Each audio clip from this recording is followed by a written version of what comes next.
College application भरने के आखिरी मिनट में मैं कंप्यूटर के सामने बैठता हूं और हुआ यूनिवर्सिटी की जगह पेइंग यूनिवर्सिटी सेलेक्ट कर देता हूं, जिस पर जैसे ही मैं सबमिट पर क्लिक करता हूं तभी वो गरीब स्टूडेंट जिसे मैं स्पॉन्सर करता हूं शिन्हो ग्रुप चैट में मैसेज भेजता है। आवाज़म मैंने अपने स्कोर्स चेक किए, मैं डेफिनेटली हुआ यूनिवर्सिटी में सेलेक्ट हो रहा हूं। अब मैं रुआन और विनर के साथ फिर से क्लासमेट्स बन पाऊंगा। होप तुम लोग मुझे गाइड करोगे। जिस पर लू रुयन तुरंत रिप्लाई करती है, जब भी तुम्हें जरूरत होगी मैं हमेशा तुम्हारे साथ रहूंगी। फिर डब विनर भी कहती है, मी टू। स्कूल के पहले दिन पूरे कैंपस को पता चल जाएगा कि तुम्हें हमारा प्रोटेक्शन मिला हुआ है। यह सुनकर मैं डेस्कटॉप पर लगी हमारी तीनों की ग्रुप फोटो को देखता हूँ, जहां हम हुआ यूनिवर्सिटी के गेट के सामने खड़े होते हैं। उस फोटो पर लिखा होता है, गुस Xiaoyu, Lu Ruan, Lin Wan together going to Hua University. इतने समय बाद भी उस पर बने बोल्ड स्ट्रोक्स बिल्कुल क्लियर दिखाई दे रहे थे, जिस पर बिना किसी हेसिटेशन के मैं ग्रेजुएशन पोस्टर को फाड़कर सीधे ट्रैश कैन में फेंक देता हूँ। फिर मैं ग्रुप चैट में लू रुआन को रिप्लाई करता हूँ, लिन जुआन, इस बार मैं तुम लोगों के साथ नहीं आऊंगा। रिप्लाई करने के बाद मैं तुरंत घर के मेन डोर का पासवर्ड चेंज कर देता हूँ। फिर घर में मौजूद उनसे जुड़ी हर चीज हटानी शुरू कर देता हूँ। शेल्फ पर रखे ऑर्नामेंट्स और डॉलर्स को बॉक्स में भरना शुरू करता हूँ, जिस पर देखते ही देखते पूरा एक बड़ा बॉक्स भर जाता है।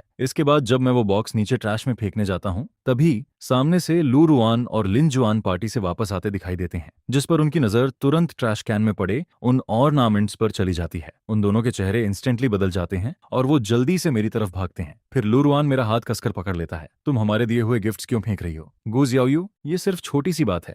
अगर तुम नाराज भी हो तो क्या चीजें फेंकना जरूरी था? क्या तुम्हें इतना दूर जाने की जरूरत थी? जिस पर मैं अंदर ही अंदर सोचता हूँ कि मैंने सिर्फ उनकी चीजें फेंकी हैं और ये लोग अभी से टूटने लगे हैं। अगर इन्हें पता चल गया कि मैंने सीक्रेटली अपनी कॉलेज एप्लीकेशन ही बदल दी है सिर्फ इन्हें हमेशा के लिए छोड़ने के लिए, तब तो ये सच में पागल हो जाएंगे। फिर मैं शांत आवाज में कहता हूँ, मैं नाराज नहीं हूँ, बस ये सारी चीजें मोल्दी हो गई थीं, इसलिए फेंक रही हूँ। जिस पर वो दोनों थोड़ा रुक जाते हैं, तुम सच में नाराज नहीं हो? नहीं, वैसे भी फ्यूचर में हमारा कोई कनेक्शन नहीं रहेगा, फिर मैं क्यों नाराज होंगी? यह सुनकर लिनुआन तुरंत राहत की सांस लेती है। वहीं लू रुआन का टेंस एक्सप्रेशन भी थोड़ा रिलैक्स हो जाता है। अगर चीजें खराब हो गई थीं तो फेंक देना सही है, बाद में हम तुम्हें नई चीजें खरीद देंगे। जिस पर मैं कुछ नहीं कहता, बस हल्का सा हम करके मुड़ जाता हूँ और बिना इमोशन दिखाए वहां से चला जाता हूँ। लेकिन मेरी बैग को देखते हुए भी लिनुआन नोटिस कर लेती है कि कुछ तो गलत है। उसे साफ समझ आ जाता है कि मैं कुछ और बोल रही हूँ और कुछ और मतलब निकाल रही हूँ, जिस पर वो इरिटेट होकर अपने बालों में हाथ फेरती है और लू रिन की तरफ हेल्पलेस नजरों से देखती है। क्या हमें जाकर उसे मनाना चाहिए? फिर लिन वैन एक कदम आगे बढ़ाती है, लेकिन तभी उसे कुछ याद आता है और वो रुक जाती है। वैसे भी स्कूल के पहले दिन उसे चॉइस करनी ही पड़ेगी। अगर वो तब भी नाराज रही तो हम उसे शिनहोयू वाली बात एक्सप्लेन कर देंगे। जिस पर लू रुआन भी सिर हिलाता है और दोनों अलग अलग डायरेक्शन में चले जाते हैं। इसके बाद लगातार कई दिनों तक लू रुआन और बाकी लोग मुझसे मिलने नहीं आते, लेकिन शून हा के लगातार सोशल मीडिया पोस्ट से मुझे पता चलता रहता है कि वो लोग शिनहोयू की ग्रेजुएशन बकेट लिस्ट पूरी करवाने में लगे हुए हैं। वो अम्यूजमेंट पार्क जहां वो कभी नहीं गया, वो क्यूरियस प्लानिटेरियम और वो ग्रेट वॉल जिसे सिर्फ ट्रीज के ऊपर से देखा जा सकता था। वो लोग शिन्हाओ को ये सब एक्सपीरियंस करवाते रहते हैं, जिस पर मैं एक एक पोस्ट स्क्रॉल करके देखता हूँ, यहाँ तक कि कैजुअली लाइक भी कर देता हूँ। फिर इसी दौरान मुझे पीकिंग यूनिवर्सिटी का एक्सेप्टेंस लेटर मिल जाता है। अभी अभी मेरा एक्सेप्टेंस लेटर आया है, जिस पर उसी समय लू रुइन और बाकी लोग मेरे घर के डोर पर आ जाते हैं। गो शाओयू, हमारे एक्सेप्टेंस लेटर्स आ गए, तुम्हारा भी आया क्या? चलो साथ में जाकर लेते हैं। लेकिन मैं सीधा जवाब देता हूँ, जरूरत नहीं, मेरा ऑलरेडी डिलीवर हो चुका है। ये कहकर मैं दरवाजा बंद करने ही वाला होता हूँ कि तभी लू रुआन जल्दी से डोर पकड़ लेता है। रुको, मैंने प्राइवेट रूम बुक किया है, चलो कुछ खाते हैं, सेलिब्रेट करते हैं। फिर दूसरा भी बोल पड़ता है, हाँ हाँ, साथ में खाना खाते हैं, उसके बाद स्कूल सप्लाईज भी खरीद लेंगे। लेकिन मेरा बिल्कुल जाने का मन नहीं होता, मैं नहीं जाना चाहती। जिस पर वो लोग दरवाजे से हटते ही नहीं और मुझे डोर बंद भी नहीं करने देते। आखिरकार मजबूर होकर मुझे हाँ कहना पड़ता है। इसके बाद मैं उनके साथ हॉटपॉट रेस्टोरेंट पहुंचती हूँ। स्पाइसी स्मेल पूरी हवा में फैली हुई होती है, जिस पर मैं सबकॉन्शियसली अपनी नोज रब करने लगता हूँ। मेरी आंखें हल्की रेड हो जाती हैं। वहीं शिन्हा पहले से ही पॉट में फूड डाल रहा होता है। तुम लोग आखिर आ ही गए, पॉट तो कब का बॉयल हो चुका है, मैं कब से वेट कर रहा हूँ। जिस पर शिन्हा को देखते ही मैं सबकॉन्शियसली फ्राउन कर देता हूँ। फिर लिनवान जल्दी से एक्सप्लेन करती है, ग्यू तुमने कहा था ना कि उसे भी सप्लाईज खरीदनी है, इसलिए हमने उसे साथ बुला लिया। वैसे भी हम सब क्लासमेट्स बनने वाले हैं तो हमने सोचा उसका भी ध्यान रख लेंगे। लेकिन अब मैं कोई एक्सप्लेनेशन सुनना ही नहीं चाहता था, मैं बस जल्दी खाना खत्म करके घर वापस जाना चाहता था। लेकिन टेबल पर रखा खाना मैं प्रॉपरली खा ही नहीं पाता। ब्राउन शुगर पॉट में जरूरत से ज्यादा चिली डली हुई होती है। शिन्हाओ मजे से खा रहा होता है, लेकिन बचपन से मेरी स्टमक प्रॉब्लम रही है, मैं स्पाइसी फूड बिल्कुल हैंडल नहीं कर पाता। फिर भी मैं जबरदस्ती कुछ बाइट्स खाता हूँ, जिस पर मेरा स्टमक जलने लगता है। मैं वेटर को बुलाकर कुछ और डिश ऑर्डर करने लगता हूँ, लेकिन जैसे ही मेनू हाथ में लेता हूँ, शिन्हा उसे तुरंत छीन लेता है। फिर वो जानबूझकर और ज्यादा स्पाइसी डिशेस ऐड कर देता है, जिस पर लू रुआन और बाकी लोग मुझे देखकर मुस्कुरा रहे होते हैं, जैसे उन्हें याद ही नहीं कि मैं स्पाइसी फूड नहीं खा सकता। अब मुझे साफ दिखाई देने लगता है कि शिन्हा ये सब जानबूझकर कर रहा है, लेकिन इस बार मैं पहले की तरह रिएक्ट नहीं करता, क्योंकि मुझे पता है अगर मैंने कुछ कहा तो मेरे दोनों चाइल्डहुड फ्रेंड्स फिर से शिन्हा का साइड लेकर मुझे ही ब्लेम करेंगे। इसलिए मैं बस क्वाइटली पानी पीता रहता हूँ और एक शब्द भी नहीं बोलता। इसके बाद जब हम मॉल जाकर स्कूल की चीजें खरीद रहे होते हैं, तब मैं विंटर सेक्शन से काफी हैवी क्लॉथ्स चूज करने लगता हूँ, जिस पर लू रियान हल्का सा फ्राउन करता है। हुआ यूनिवर्सिटी वाले शहर में तो हमेशा स्प्रिंग जैसा मौसम रहता है, तुम्हें ये हेवी क्लोथ्स खरीदने की जरूरत नहीं है। लेकिन मैं कैजुअली जवाब देता हूँ, मुझे पता है ये क्लोथ्स ट्रैवल के लिए अच्छे लग रहे हैं, मैं पहन लूंगा। ये सुनकर लू रियान के लिप्स हल्के से मूव करते हैं, जैसे वो कुछ कहना चाहता हो, लेकिन आखिर में वो कुछ नहीं बोलता। फिर वापस आते वक्त कार में शुन्हा काफी देर हेजिटेट करने के बाद धीरे से वनर और लू रुआन की स्लीव्स पकड़ता है। क्या मैं वापस वहां ना जाऊं? जिस स्लम एरिया में मैं रहता हूं, वहां हाल ही में काफी अनसेफ माहौल हो गया है। हर बार वापस जाते हुए डर लगता है। यह कहते वक्त उसकी आंखों में प्लीडिंग लुक दिखाई देता है, जिस पर लिनुआन तुरंत बोल पड़ती है, ऑन ऑफ कोर्स तुम मेरे घर रह सकते हो, वहां बहुत सारे रूम्स हैं, जो चाहो चूज कर लो। फिर दूसरा भी कहता है, तुम कुछ दिन मेरे यहाँ भी रह सकते हो, वहां बहुत सेफ है। ये सुनकर शिन्हा इंस्टेंटली स्माइल करने लगता है। थैंक यू गाइज, तुम लोग मेरे लिए इतने अच्छे हो, मैं पहले कभी इतने बड़े घर में नहीं रहा। जिस पर वो सीक्रेटली मेरी तरफ ग्लांस करता है, लेकिन मैं कार विंडो से बाहर देखते हुए पूरी तरह इंडिफरेंट बना रहता हूँ। मेरी नजरें बस बाहर के सीनरी पर टिकी रहती हैं। शिन्हा कहाँ रहता है, इससे मुझे अब कोई फर्क नहीं पड़ता। अगली सुबह मुझे मेरे पेरेंट्स का कॉल आता है, चाओयू क्या तुम श्योर हो कि तुम हुआ यूनिवर्सिटी नहीं जाना चाहती?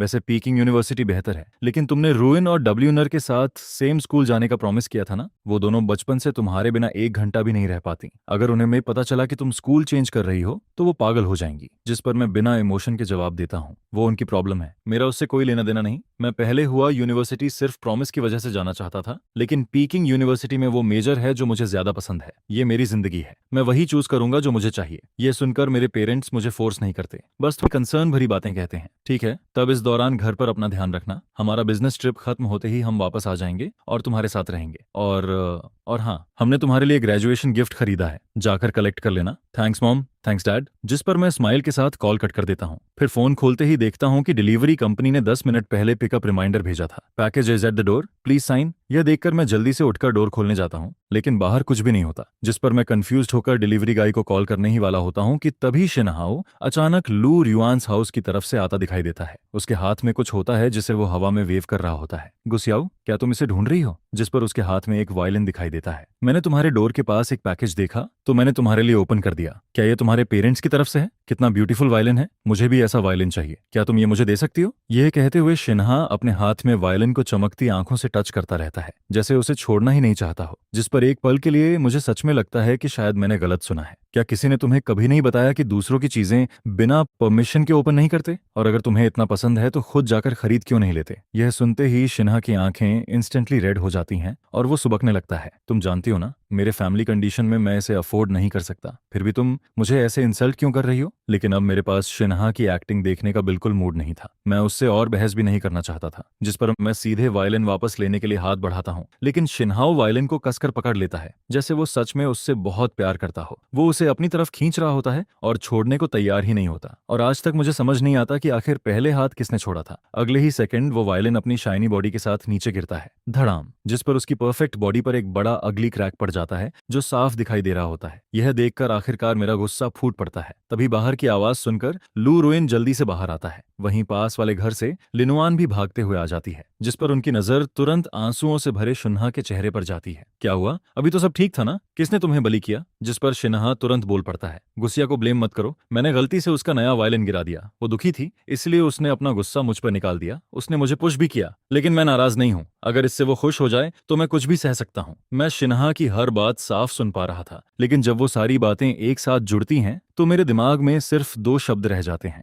बेहद बकवास। मुझे बिल्कुल उम्मीद नहीं थी कि वो इतनी आसानी से ब्लैक को फाइट बना देगा, लेकिन मैं कुछ बोल भी नहीं पाता कि उससे पहले ही लिनुआन डार्क फेस के साथ मुझे डांटना शुरू कर देती है। गुस्याओयू, अगर तुम्हें स्पॉइल्ड रिच किड की तरह टेंट्रम दिखाना है तो भी ऐसे नहीं करते, अभी तुरंत हाओयू से अपोलोजाइज करो। फिर लू रियुआन भी कोल्ड आवाज में बोलता है, गुआओ तुम सच में बहुत ज्यादा कर रही हो, अभी अपोलोजाइज करो। जिस पर गुस्से से मेरी टेम्पल्स दर्द करने लगती हैं। मैं मुश्किल से खुद को कंट्रोल करता हूँ। लू रियुआन, लिन वैन, इस हॉलवे में सिक्योरिटी कैमरों लगे हुए हैं, अगर सच देखना है तो फुटेज देख लो। यह सुनते ही शिन्हा घबरा जाता है और जोर से रोने लगता है। रियान, वेर, गुसिया को ब्लेम मत करो, मैं सच में ठीक हूँ, लेकिन अगर तुम लोग मेरे लिए ऐसे लड़ोगे तो फिर मैं गुसियाओ का दोस्त नहीं रह पाऊंगा। जिस पर लूरियान तुरंत टिश्यू निकालकर शिन्हा के टीयर्स वाइप करने लगता है, फिर धीरे से उसकी बैक पैट करता है। ठीक है, ये तुम्हारी गलती नहीं है, रो मत। फिर वो मेरी तरफ देखकर कोल्ड एक्सप्रेशन के साथ बोलता है, देखो वो कैसे बिहेव कर रही है, और फिर देखो एच हाउ यू, कितना काम है, डिफरेंस बिल्कुल क्लियर है। यह कहने के बाद वो दोनों टीयर आइड शिन्हा को प्रोटेक्ट करते हुए वहां से बिना पीछे देखे चले जाते हैं, जिस पर मैं उनकी बैग्स को देखता रहता हूँ और मेरे चेस्ट में एक भारी दर्द उठने लगता है। इसके बाद 3 दिन बाद वो क्लास रियूनियन आता है जो पहले से प्लान्ड था। जैसे ही मैं वहां पहुंचता हूँ, कई क्लासमेट्स क्यूरियस होकर मेरे पीछे देखने लगते हैं,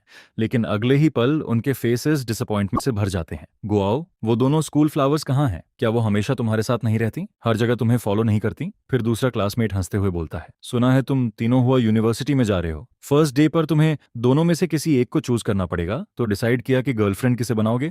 जिस पर कोई और हंसते हुए बोल पड़ता है, अरे गूस शियाओयू के पास अब कोई चॉइस बची भी है, लू रून और लिन वैन अब शिन्हा को ज्यादा पसंद करती हैं, फिर भी तुम लोग उससे पूछ रहे हो। यह सुनकर पूरा ग्रुप हंसने लगता है और मेरे रिएक्शन का इंतजार करने लगता है। उन्हें लगता है मैं गुस्सा करूंगा, लेकिन मैं एक शब्द भी नहीं बोलता, यहाँ तक कि उनकी तरफ देखता तक नहीं। जिस पर वो लोग समझ जाते हैं कि मैं उन्हें इग्नोर कर रहा हूँ, इसलिए और ज्यादा मॉक करने लगते हैं, लेकिन मैं फिर भी साइलेंट रहता हूँ। तभी अचानक प्राइवेट रूम का डोर खुलता है, जिस पर लू रियुयान और बाकी दोनों शिन्हा को प्रोटेक्ट करते हुए अंदर आते हैं। यह देखकर ग्रुप फिर मेरी तरफ देखकर हंसने लगता है। फिर क्लास प्रेसिडेंट जल्दी से माहौल संभालने की कोशिश करता है, सब लोग आ गए हैं तो चलो पार्टी शुरू करते हैं। इसके बाद पूरी पार्टी नॉइज और लाइवली बनी रहती है। वहीं लू रियुयान बड़े ध्यान से अपना कोट उतारकर शिन्हा के ऊपर डाल देता है, यहाँ बहुत ठंड है, प्रॉपर्ली कवर हो जाओ और कुछ फ्रूट्स खा लो। वो लोग पूरी तरह शिन्हाओं में बिजी रहते हैं, एक बार भी मेरी तरफ नहीं देखते, जिस पर मैं कॉर्नर में क्वाइटली बैठकर फ्रूट खाता रहता हूँ। मेरे चेहरे पर सिर्फ इंडिफरेंस दिखाई दे रहा होता है। फिर किसी ने सजेस्ट किया कि सब लोग ट्रूथ ऑन डेयर खेलेंगे। मेरा मन नहीं था, लेकिन सब लोग मुझे भी फोर्स करके गेम में शामिल कर लेते हैं। कुछ राउंड्स बाद में हार जाता हूँ। ऑलराइट,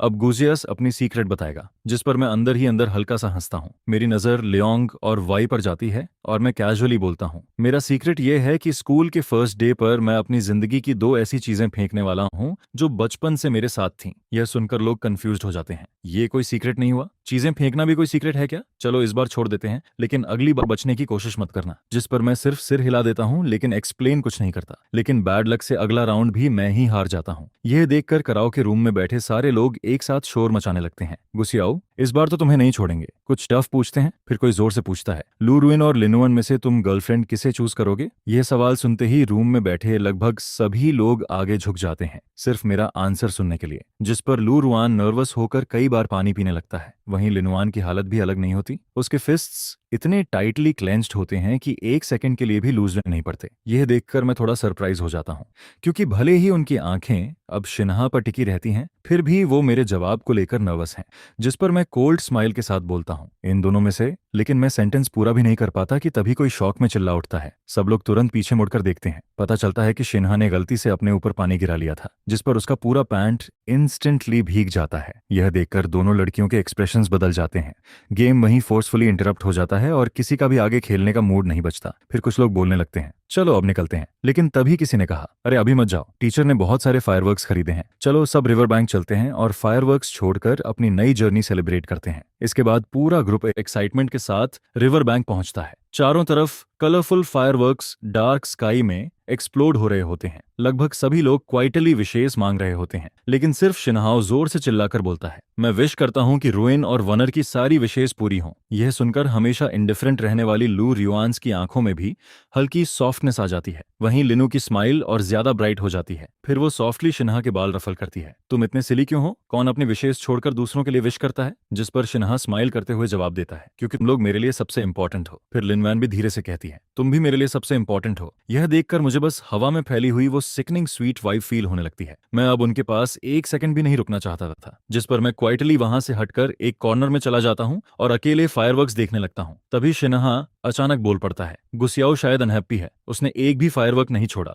चलो उसे चीयर अप करते हैं। मैं पिछली बात को लेकर नाराज नहीं हूं, तुम लोगों को भी नहीं होना चाहिए। लेकिन यह सुनकर लू रियुआन्स की आंखें डार्क हो जाती हैं, वो अपनी जगह से हिलता तक नहीं। वहीं लिन वैन भी मुंह दूसरी तरफ घुमा लेती है, जिस पर शिन्हा स्माइल करते हुए कहता है, अगर तुम लोग नहीं जाओगे तो मैं ही उसे चीयर अप कर देता हूं, मैं उसे सरप्राइज दूंगा। यह कहकर वो क्वाइटली फायरवर्क्स उठाता है, फिर धीरे धीरे मेरे पीछे आता है और चुपके से उन्हें लाइट कर देता है। अगले ही पल वो कैजुअली फायरवर्क्स मेरे सिर पर फेंक देता है। बूम! जिस पर फायरवर्क्स सीधे मेरे बॉडी पर एक्सप्लोड हो जाते हैं। यह देखकर सभी लोग शॉक में मेरी तरफ देखने लगते हैं। अगले ही पल उन्हें दिखाई देता है कि मेरे कपड़ों में आग लग चुकी है, जिस पर दोनों लड़कियों के हार्ट्स जोर से कांप उठते हैं और वो पागलों की तरह मेरी तरफ भागती हैं। इसके बाद जब गूस शियाओयू दोबारा आंखें खोलता है तो उसे सिर्फ सफेद सीलिंग दिखाई देती है। हवा में स्ट्रॉन्ग डिसइंफेक्टेंट स्मेल फैली हुई होती है। मैं हल्का सा मूव करने की कोशिश करता हूँ, लेकिन पूरा शरीर अनबेरेबल पेन से भर जाता है। तभी डॉक्टर जल्दी से बोलता है, मूव मत करो, तुम्हारे पूरे शरीर पर सीरियस बर्नस हैं। लकली तुम्हें सही समय पर यहाँ लाया गया। तुम्हारी स्किन ग्राफ्ट सर्जरी भी हुई है, इसलिए बॉडी पर स्कार्स नहीं बचेंगे, नहीं तो तुम्हारा ये प्रिटी फेस पूरी तरह रन हो जाता। यह सुनकर मुझे बेहोश होने से पहले की सारी बातें याद आने लगती हैं, जिस पर मेरे दिल में ठंडा सा दर्द उतर जाता है। मैं कुछ बोलना चाहता हूँ, लेकिन बॉडी के पेन की वजह से मेरे अंदर बिल्कुल ताकत नहीं बची थी। फिर डॉक्टर अचानक याद करके बोलता है, ओह राइट, दो बहुत ब्यूटीफुल गर्ल्स तुम्हें हॉस्पिटल लेकर आई थीं। जब वो तुम्हें यहाँ लाई थीं तब तुम अनकॉन्शियस थे और वो दोनों पैनिक में थीं। तुम कई दिनों तक अनकॉन्शियस रहे। वो हर समय तुम्हारे पास बैठी रहीं। अभी मुश्किल से उन्हें जाकर रेस्ट करने के लिए कन्विंस किया गया है। क्या हमें उन्हें उठाकर बता देना चाहिए? तुम्हारे जागने की खबर सुनकर वो बहुत खुश हो जाएंगी। जिस पर मैं बिना हेजिटेशन के जवाब देता हूँ, नहीं, मैं उनसे मिलना नहीं चाहता। यह सुनकर नर्स हल्का सा सिर हिलाती है और मेडिसिन कार्ड को पुश करते हुए बाहर चली जाती है। लेकिन ज्यादा समय नहीं गुजरता कि तभी खबर सुनकर लू रुइन और लिन वुआन जल्दी जल्दी वापस हॉस्पिटल पहुंच जाते हैं। जो लोग हमेशा परफेक्टली नीट रहते थे, उनकी हालत अब बिल्कुल खराब दिखाई दे रही होती है। उनकी आंखें ब्लडशॉट थीं और कई दिनों से उन्होंने कपड़े तक चेंज नहीं किए थे। उनकी आंखों में साफ हार्ट चेक दिखाई दे रहा होता है, जिस पर जैसे ही उनकी नजर मुझ पर पड़ती है, उनकी आंखें हल्का कांपने लगती हैं। गुस्सियाओयू, तुम ठीक हो ना? फिर लू रियान गिल्टी एक्सप्रेशन के साथ बोलता है, आई एम सॉरी, हम तुम्हें प्रोटेक्ट नहीं कर पाए। लेकिन मेरे कुछ बोलने से पहले ही वो जल्दी से एक स्टैक निकालकर मेरी तरफ बढ़ाता है। वो सारे हैंड राइटन अपॉलॉजी लेटर्स होते हैं। गुस्सियाओ, मुझे पता है तुम बहुत पेन में हो। इस बार शिन्हा गलत था, लेकिन उसका ऐसा करने का इंटेंशन नहीं था। तुम कई दिनों तक अनकॉन्शियस थीं। वो पूरे समय गिल्ट में रहा है। वो लगातार सोच रहा था कि तुमसे कैसे अपोलोजाइज करे। बस इस बार उसे फॉरगिव कर दो। यह सुनते ही मेरी पैम्स बर्फ जैसी ठंडी पड़ जाती हैं। मैं घायल हूं, दर्द मैं सह रहा हूं, लेकिन गिल्ट उसे फील हो रहा है। क्या अब उसके गिल्ट की रिस्पॉन्सिबिलिटी भी मेरी है? जिस पर मैं कोल्ड आवाज में बोलता हूँ, उसे यहाँ लाओ। पहले वही दर्द उसे भी फील होने दो जो मैं कर रहा हूँ। फिर मैं आंखें बंद कर लेता हूँ। अब मैं उनके फेसेस तक नहीं देखना चाहता था। यह देखकर लिनवान हल्का सा फ्राउन करती है और जितना हो सके उतनी सॉफ्ट आवाज में बोलती है, गोस्ट शाओयू, तुम्हें इतना एग्रेसिव होने की जरूरत नहीं है। हाओयू सच में बहुत गिल्टी फील कर रहा है। जिस पर मैं बिना एक्सप्रेशन बदले जवाब देता हूँ, अगर तुम्हें उसके लिए इतना बुरा लग रहा है तो उसके पास जाओ। मेरे हॉस्पिटल रूम में क्या कर रही हो? मेरी आंखों में सिर्फ इंडिफरेंस दिखाई दे रहा होता है, जैसे मैं हर किसी को खुद से दूर धकेल रहा हूँ। यह देखकर दोनों एक दूसरे की तरफ देखते हैं और हेल्पलेस होकर साई करते हैं। उन्हें पता चल चुका था कि अभी वो जो भी बोलेंगे मैं सुनने वाला नहीं हूँ। फिर लू रुआन धीरे से कहता है, गुआयू, हमने शहर के सबसे अच्छे डॉक्टर को तुम्हारे ट्रीटमेंट के लिए बुलाया है। तुम्हारे बॉडी पर कोई स्कार नहीं रहेगा, तुम रिलैक्स कर सकती हो। और हमने लॉ फैमिली के बॉडीगार्ड्स भी यहाँ से छोड़ दिए हैं। अगर तुम्हें कुछ खाना हो तो उनसे बोल देना, हम रोज तुम्हें देखने आएंगे। ये कहने के बाद वो दोनों कुछ सेकंड्स तक मुझे गहरी नजरों से देखते रहते हैं। फिर बेड पर आंखें बंद किए पड़े मुझे देखकर क्वाइटली वहां से चले जाते हैं। उनके जाने के बाद मैं अपने लिप्स जोर से बाइट कर लेता हूँ और दर्द से भारी सांसें लेने लगता हूँ, क्योंकि मेरे जागने के बाद एनेस्थेटिक का इफेक्ट पूरी तरह खत्म हो चुका था। मेरा पूरा शरीर ऐसा लग रहा था जैसे कोई चाकुओं से काट रहा हो। मैं इतने समय से ग्रीवेंस और पेन को जबरदस्ती सह रहा था। खुद को कमजोर दिखाने के लिए एक आवाज तक नहीं निकाली थी। लेकिन पता नहीं कितनी देर बाद अचानक मेरे पेरेंट्स जल्दी जल्दी रूम में आते हैं। शाओयू, बहुत दर्द हो रहा है, का सारा थदरा है क्या? यह सुनते ही मैं खुद को और कंट्रोल नहीं कर पाता। इतने समय से रोके हुए टीयर्स आखिरकार बहने लगते हैं।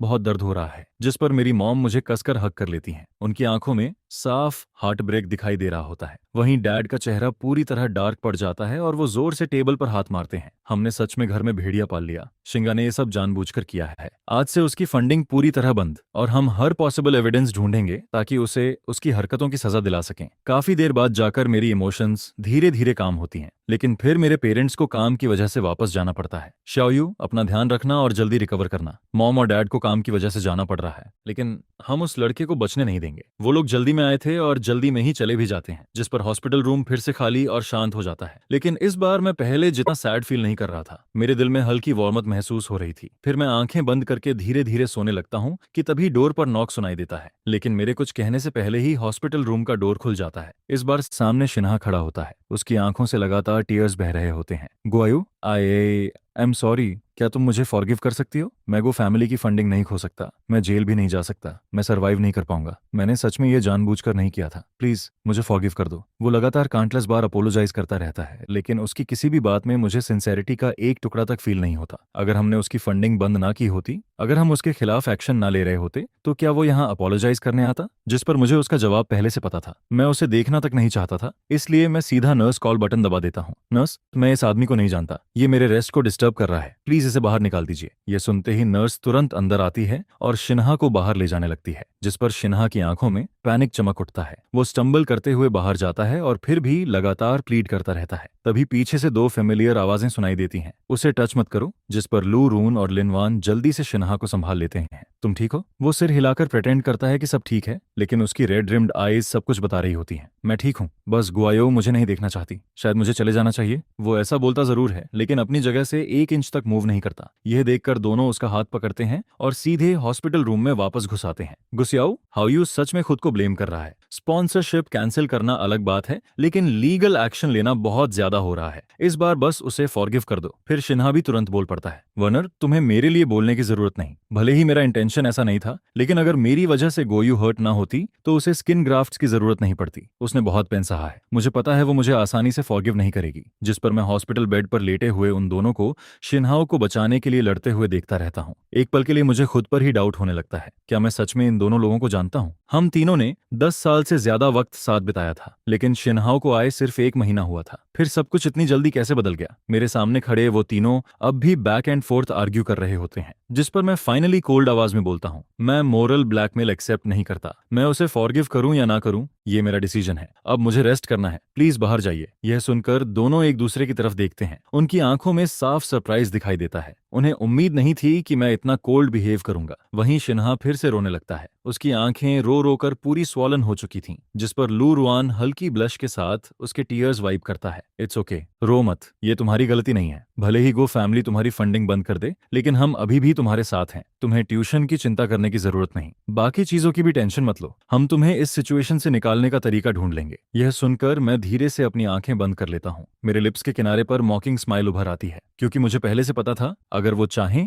तो आसानी से शिन्हा को प्रोटेक्ट कर सकते हैं। तो फिर मेरे फॉरगिवनेस के लिए इतनी एक्टिंग क्यों? इसका मतलब ही क्या है? इसके बाद मैं काफी लंबे समय तक हॉस्पिटल में एडमिट रहता हूँ। लू रुआन और बाकी लोग लगभग हर दिन मुझे देखने आते रहते हैं, लेकिन मैं हर बार उनसे मिलने से मना कर देता हूँ, जिस पर वो लोग रोज रूम के बाहर गिफ्ट्स छोड़ जाते हैं, उम्मीद करते हुए कि अंदर जाने वाला कोई उन्हें मुझे दे देगा। लेकिन मैं हर बार वो गिफ्ट्स ड्यूटी नर्सेस को दे देता हूँ, और आखिरकार डिस्चार्ज वाले दिन भी वो दोनों मुझे लेने हॉस्पिटल आ जाते हैं। गॉय अंकल और आंट अभी बिजनेस ट्रिप पर हैं, इसलिए हम तुम्हें लेने आए हैं। लेकिन मैं उनकी तरफ देखता तक नहीं, सीधे दूसरी डायरेक्शन में चलने लगता हूँ। यह देखकर लू रियोन्स का एक्सप्रेशन डार्क हो जाता है। वो जल्दी से मेरा हाथ पकड़ लेता है। गुआओ, हमने काफी समय से शिन्हा से मुलाकात नहीं की, सिर्फ इसलिए क्योंकि तुम अनहैप्पी थी। अगर तुम्हें वो पसंद नहीं है तो ठीक है, लेकिन तुम हमसे भी इतना डिस्टेंट क्यों बिहेव कर रही हो? हमारे साथ भी इतनी कोल्ड क्यों हो? यह सुनकर मुझे हंसी आने लगती है। क्या सच में मैं उन्हें दूर धकेल रहा हूँ, या फिर वो लोग खुद मुझे स्टेप बाय स्टेप पुश करके अलग कर रहे हैं? जिस पर मैं बस हल्का सा हंस देता हूँ, कोई जवाब नहीं देता। तभी लिन वैन कार लेकर सामने आकर रास्ता ब्लॉक कर देती है। गूस याओयू, अगर तुम कार में नहीं बैठोगे तो हम यही रोड ब्लॉक करके खड़े रहेंगे, फिर पीछे की सारी कार्स फंस जाएंगी। कुछ ही देर में पीछे ट्रैफिक बढ़ने लगता है। मेरे पास कोई चॉइस नहीं बचती और मुझे मजबूरी में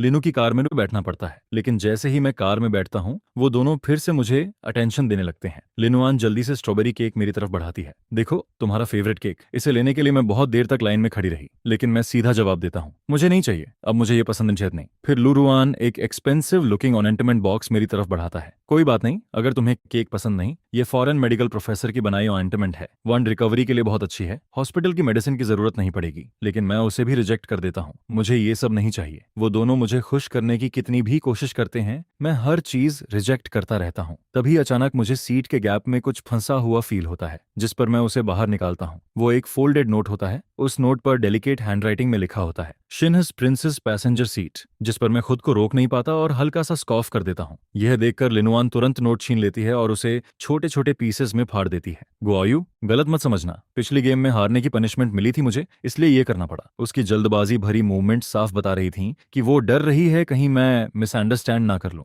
लेकिन मैं बस हल्का सा हंस देता हूँ, मुझे बिल्कुल फर्क नहीं पड़ रहा था, इससे मेरा कोई लेना देना नहीं है। यह सुनते ही दोनों के एक्सप्रेशंस बदल जाते हैं। कैसे नहीं है? क्या तुम वो वो प्रॉमिस भूल गए जो तुमने हमसे किया था? स्कूल के पहले दिन तुम्हें हम दोनों में से किसी एक को चूज करना था, फिर दूसरा भी जल्दी से पूछता है हाँ तो डिसाइड किया तुमने? जिस पर मैं उनकी तरफ देखकर कामली जवाब देता हूँ, मुझे लगता है यह सवाल तुम्हें शिनाहो से पूछना चाहिए। यह सुनते ही लू रुआन और लिन वैन दोनों के चेहरे इंस्टेंटली बदल जाते हैं। वो दोनों जल्दी जल्दी एक्सप्लेन करने लगते हैं। हाउ से क्यों पूछेंगे, हमारे उसके लिए वैसे फीलिंग्स नहीं है। गुस्सा, क्या तुम कुछ गलत समझ रहे हो? लेकिन अब मैं उनकी कोई बात सुनना ही नहीं चाहता था, जिस पर मैं आंखें बंद कर लेता हूँ और अपना सिर कार विंडो से टिका देता हूँ, जैसे उनकी हर बात कंप्लीटली इग्नोर कर रहा हूँ। उसके बाद पूरी राइड में लू रुआन और बाकी दोनों में से कोई भी कुछ बोलने की हिम्मत नहीं करता। वो बस चुपचाप एक दूसरे को देखते रहते हैं। उन्हें सिर्फ इतना महसूस हो रहा था कि मैं बहुत बदल गया हूँ, पहले से ज्यादा डिस्टेंट और इंडिफरेंट। वो एक्सप्लेन करना चाहते थे, लेकिन उन्हें खुद समझ नहीं आ रहा था कि शुरुआत कहाँ से करें। आखिर में वो खुद को बस यही कहकर कंफर्ट करते हैं, स्कूल शुरू होने के बाद सब ठीक हो जाएगा। जैसे ही मैं घर पहुंचता हूँ,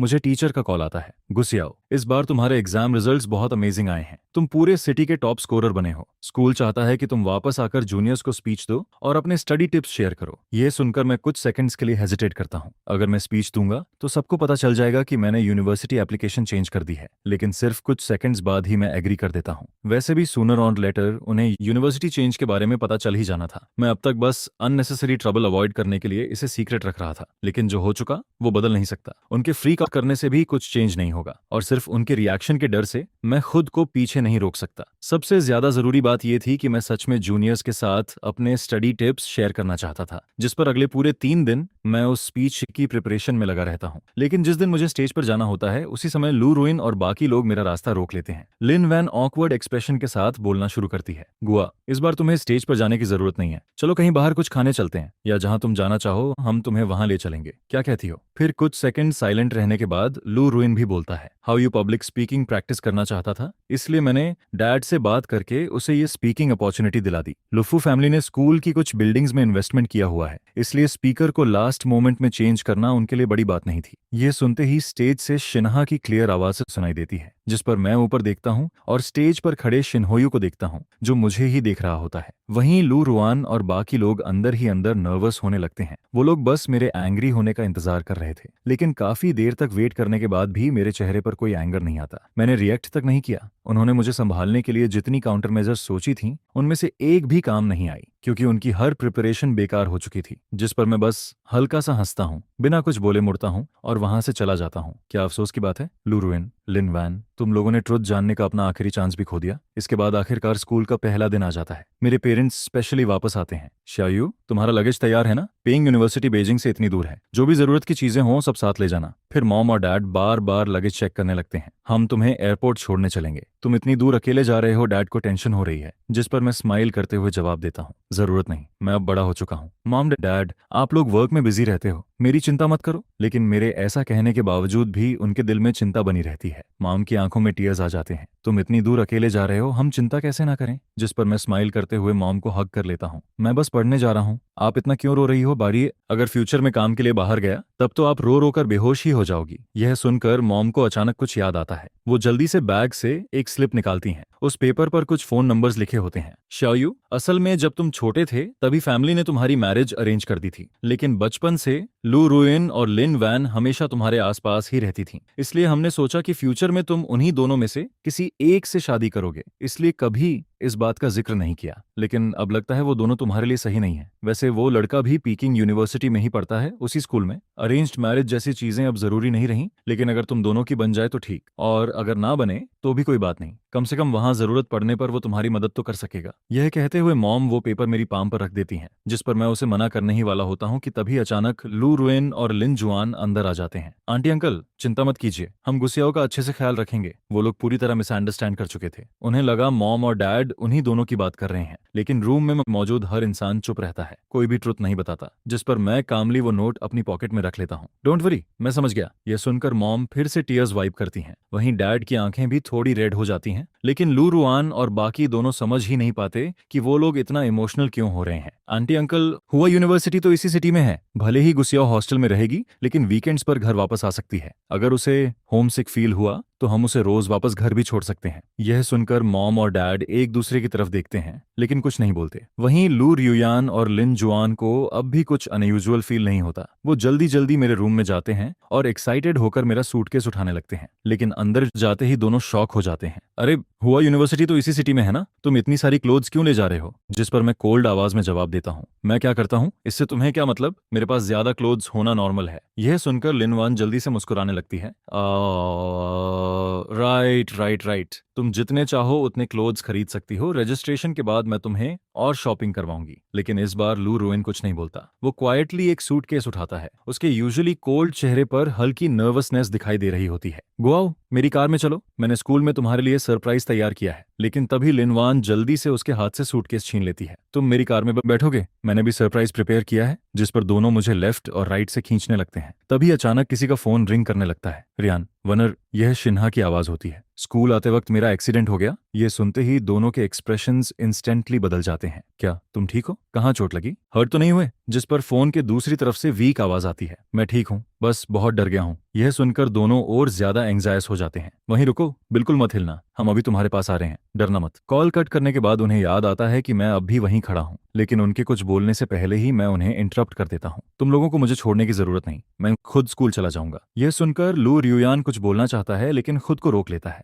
आखिर में बस इतना कहता है, स्कूल पहुंचकर मुझे कॉल जरूर करना। फिर लिन वैन भी जल्दी से जोड़ती है, गुयो, तुमने कहा था ना कि स्कूल के फर्स्ट डे पर हम दोनों में से किसी एक को चूज करोगे, भूलना मत। जिस पर मैं बस उन्हें कोल्ड आइज से देखता रहता हूँ, ना सिर हिलाता हूँ ना जवाब देता हूँ। दोनों को कुछ अजीब फील होने लगता है। लेकिन तभी लिन वान का फोन फिर से रिंग करता है। इस बार दूसरी तरफ शिन्हा जोर जोर से रो रहा होता है। मेरा पैर बहुत दर्द कर रहा है, मुझे डर लग रहा है। जिस पर दोनों के पास जाने के अलावा कोई ऑप्शन नहीं बचता। लेकिन जाने से पहले भी वो मेरा लगेज मेरे फैमिली ड्राइवर की कार में रखवाना नहीं भूलते। लू रिन और लिन वैन हर कुछ स्टेप्स बाद याशा आजन पीछे मुड़कर मुझे देखते रहते हैं और बार बार कांटेक्ट करने को कहते रहते हैं, लेकिन मैं एक बार भी रिप्लाई नहीं करता। आखिरकार वो दोनों अपनी अपनी कार्स में बैठ जाते हैं और मैं भी क्वाइटली अपनी कार में बैठ जाता हूँ। लेकिन जैसे ही मैं सीट पर बैठता हूँ, मेरा फोन हल्का वाइब्रेट करता है। मैं उसे खोलता हूँ और देखता हूँ कि मैसेज शिन्हा का है। गुआ, अब तो साफ दिख गया ना, मेरे सिर्फ एक फोन कॉल पर वो दोनों तुम्हें छोड़कर मेरे पास आ गए। इवन अगर तुम उनका बॉयफ्रेंड भी बन जाते तब भी वो तुम्हें छोड़ देते। अगर तुम फ्यूचर में भी मुझे पैसे देते रहो तो शायद मैं उनमें से एक तुम्हें दे दूं। यह पढ़कर मैं हल्का सा स्कॉफ करता हूँ और कुछ वर्ड्स टाइप करता हूँ। मुझे उन दोनों में से कोई नहीं चाहिए, तुम दोनों को अपने पास रख सकते हो। मैसेज सेंड करने के तुरंत बाद मैं शिन्हा को ब्लॉक कर देता हूँ। फिर लू रुइन और लिन वैन को भी ब्लॉक कर देता हूँ और आखिर में सिम कार्ड को बीच से तोड़कर बाहर फेंक देता हूँ। मैं अपने बैग से एक नया कार्ड निकालता हूँ, उसे स्विच करता हूँ और फिर कार की स्पीड बढ़ा देता हूँ, जिसके बाद कार बाकी दोनों से ऑपोजिट डायरेक्शन में एयरपोर्ट की तरफ बढ़ने लगती है। मैं बाहर तेजी से गुजरते हुए सीनरी को देखता हूँ और हल्का सा स्माइल करता हूँ। इस बार मैं एक बिल्कुल नई लाइफ शुरू कर रहा हूँ। जिस पर जैसे ही प्लेन उड़ान भरता है, मैं सोचता हूँ कि पास्ट की सारी चीजें अब खत्म हो चुकी हैं। मैं अपनी ब्रांड न्यू लाइफ शुरू कर रहा हूँ और मेरी इस नई लाइफ में उनका कोई हिस्सा नहीं होगा। इधर प्लेन अभी टेक ऑफ ही करता है और उसी समय लू रुआन और लिनवान अपने हाथों में फ्लावर्स लेकर हुआ यूनिवर्सिटी के एंट्रेंस पर खड़ी होती हैं, जिसके साथ ही उनके चेहरे धीरे धीरे और डार्क होते जाते हैं, क्योंकि उन्हें अभी तक गिल्ड फैमिली की कार दिखाई नहीं देती है, जिस पर उनके दिलों में बेचैनी बढ़ती जाती है। किसी वजह से दोनों के अंदर अनइजीनेस फील होने लगती है और वो फीलिंग धीरे धीरे और स्ट्रांग होती जाती है। तभी उनके मन में एक थॉट आता है, क्या ऐसा तो नहीं कि मैं उनका कन्फेशन एक्सेप्ट ही नहीं करना चाहता?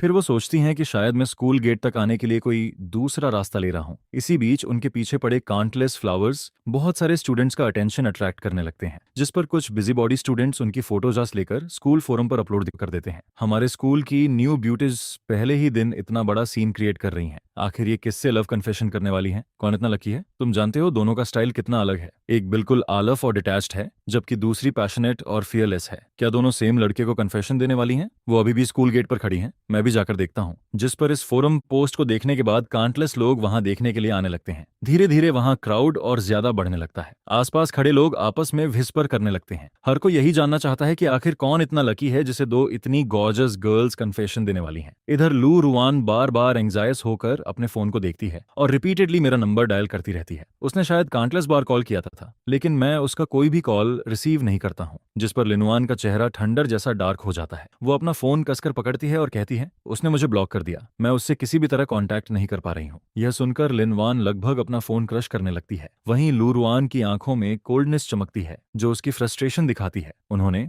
अपनी लाइफ में कभी ऐसा एक्सपीरियंस नहीं किया था। फिर उनके मन में आता है कि शायद मेरे साथ कुछ हुआ है, जिसके बाद फ्लावर्स, डायमंड रिंग और बाकी गिफ्ट्स को वो केयरलेस तरीके से साइड में फेंक देती हैं। लू रुआन बिना सेकंड थॉट के तुरंत घर की तरफ भागती है। वहीं लिनुआन भी पूरे स्कूल में मुझे डेस्परेटली ढूंढने लगती है। इसके बाद वो फैमिली के डोर पर फिर से नॉक होता है। इस बार काफी देर बाद कोई डोर खोलता है। क्या मैं आपकी मदद कर सकता हूँ? हाउसकीपर को देखकर लू रुआन कुछ पल के लिए स्पीचलेस हो जाती है। फिर वो फ्राउन करते हुए पूछती है, क्या गु शाओयू अभी घर पर है? जिस पर वो अंदर की तरफ ग्लांस करती है, लेकिन घर में ना मेरा लग्जरी होता है और ना ही मैं। हाउसकीपर कंफ्यूज्ड होकर कहता है, मिस लू, यंग मास्टर क्या आज सुबह आपके साथ नहीं गया था? फिर लू रुआन पूछती है, क्या अंकल और आंटी घर पर हैं? मुझे उनसे कुछ पूछना है। जिस पर हाउसकीपर जवाब देता है, मिस्टर और मिसेस गु तो आपके जाने के बाद बिजनेस ट्रिप पर निकल गए थे। आप चाहें तो उन्हें कॉल कर सकती हैं। यह कहकर वो धीरे से डोर बंद कर देता है। लू रुआन की आंखें गहरी हो जाती हैं और उसकी फिंगर्स फिस्ट्स में क्लेंच हो जाती हैं। फिर वो खुद से बड़बड़ाती है, काश मैं उससे फोन पर कांटेक्ट कर पाती। इसके बाद उसके मन में आता है, क्या शियाओयू हमसे इसलिए छिप रहा है क्योंकि वो हमारा कन्फेशन एक्सेप्ट नहीं करना चाहता? मैंने शैन हा का मामला सॉल्व किया और जितनी जल्दी हो सका स्कूल पहुंची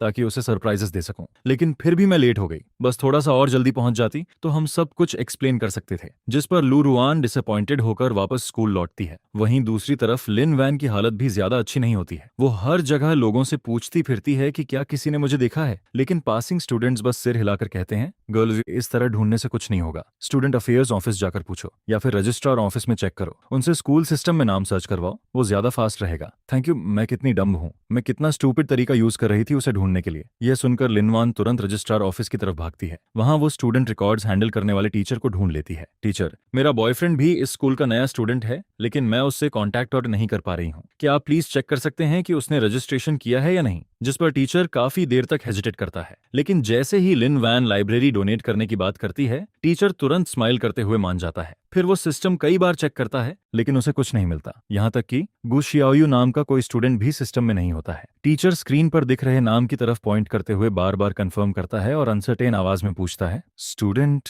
क्या तुम्हें यकीन है कि तुम्हारे बॉयफ्रेंड का नाम गु शियाओयू ही है? कहीं तुमने गलत नाम तो नहीं बताया? हाँ, बिल्कुल सही है। मैं उसका नाम कैसे भूल सकती हूँ? अब टीचर की बारी पैनिक होने की होती है। वो तुरंत new student admission list check करता है और उसे कई बार देखता है। लिन वॉन उसके साथ लिस्ट को रिपीटेडली चेक करती है, लेकिन आखिर में टीचर कंक्लूजन निकालते हुए कहता है, जिस शियाओयू की तुम बात कर रही हो वो हमारे स्कूल का स्टूडेंट ही नहीं है। इस साल हमने उस नाम के किसी स्टूडेंट को एडमिट नहीं किया। यहाँ तक कि पिछले सालों के रिकॉर्ड्स में भी उस नाम का कोई स्टूडेंट नहीं है। इसमें कोई मिस्टेक नहीं है। फिर वो सस्पिशियस होकर कहता है, क्या तुम्हारा बॉयफ्रेंड तुमसे झूठ बोल रहा है? अगर वो सच में लाई कर रहा है तो तुम्हें तुरंत पुलिस को रिपोर्ट करना चाहिए। यह सुनते ही लिनवान को ऐसा फील होता है जैसे उस पर लाइटनिंग गिर गई हो। उसके दिमाग में थंडर की आवाज गूंजने लगती है। इसी समय लू रुआन भी खबर मिलते ही वहां पहुंचती है। उसके आसपास का ऑरा इतना कोल्ड और टेरिफाइंग होता है कि कोई भी उसके पास जाने की हिम्मत नहीं करता। हर कोई उससे माइल्स दूर रहना चाहता है। फिर लू रुआन पूछती है, आखिर हुआ क्या है? जिस पर लिन वैन सिर हिलाते हुए उसे सारी बात बता देती है। शाओयू आखिर कहाँ चला गया? यह सुनकर दोनों के दिमाग में एक ही थॉट आता है, क्या वो हम दोनों को छोड़कर चला गया? लिनुआन की आंखें हल्की रेड हो जाती हैं और उसका बॉडी थोड़ा डगमगाने लगता है। उसके लिए यह सब एक्सेप्ट करना मुश्किल हो रहा था। स्कूल आते वक्त उसने हर पॉसिबिलिटी के बारे में सोचा था। उसने यहाँ तक सोचा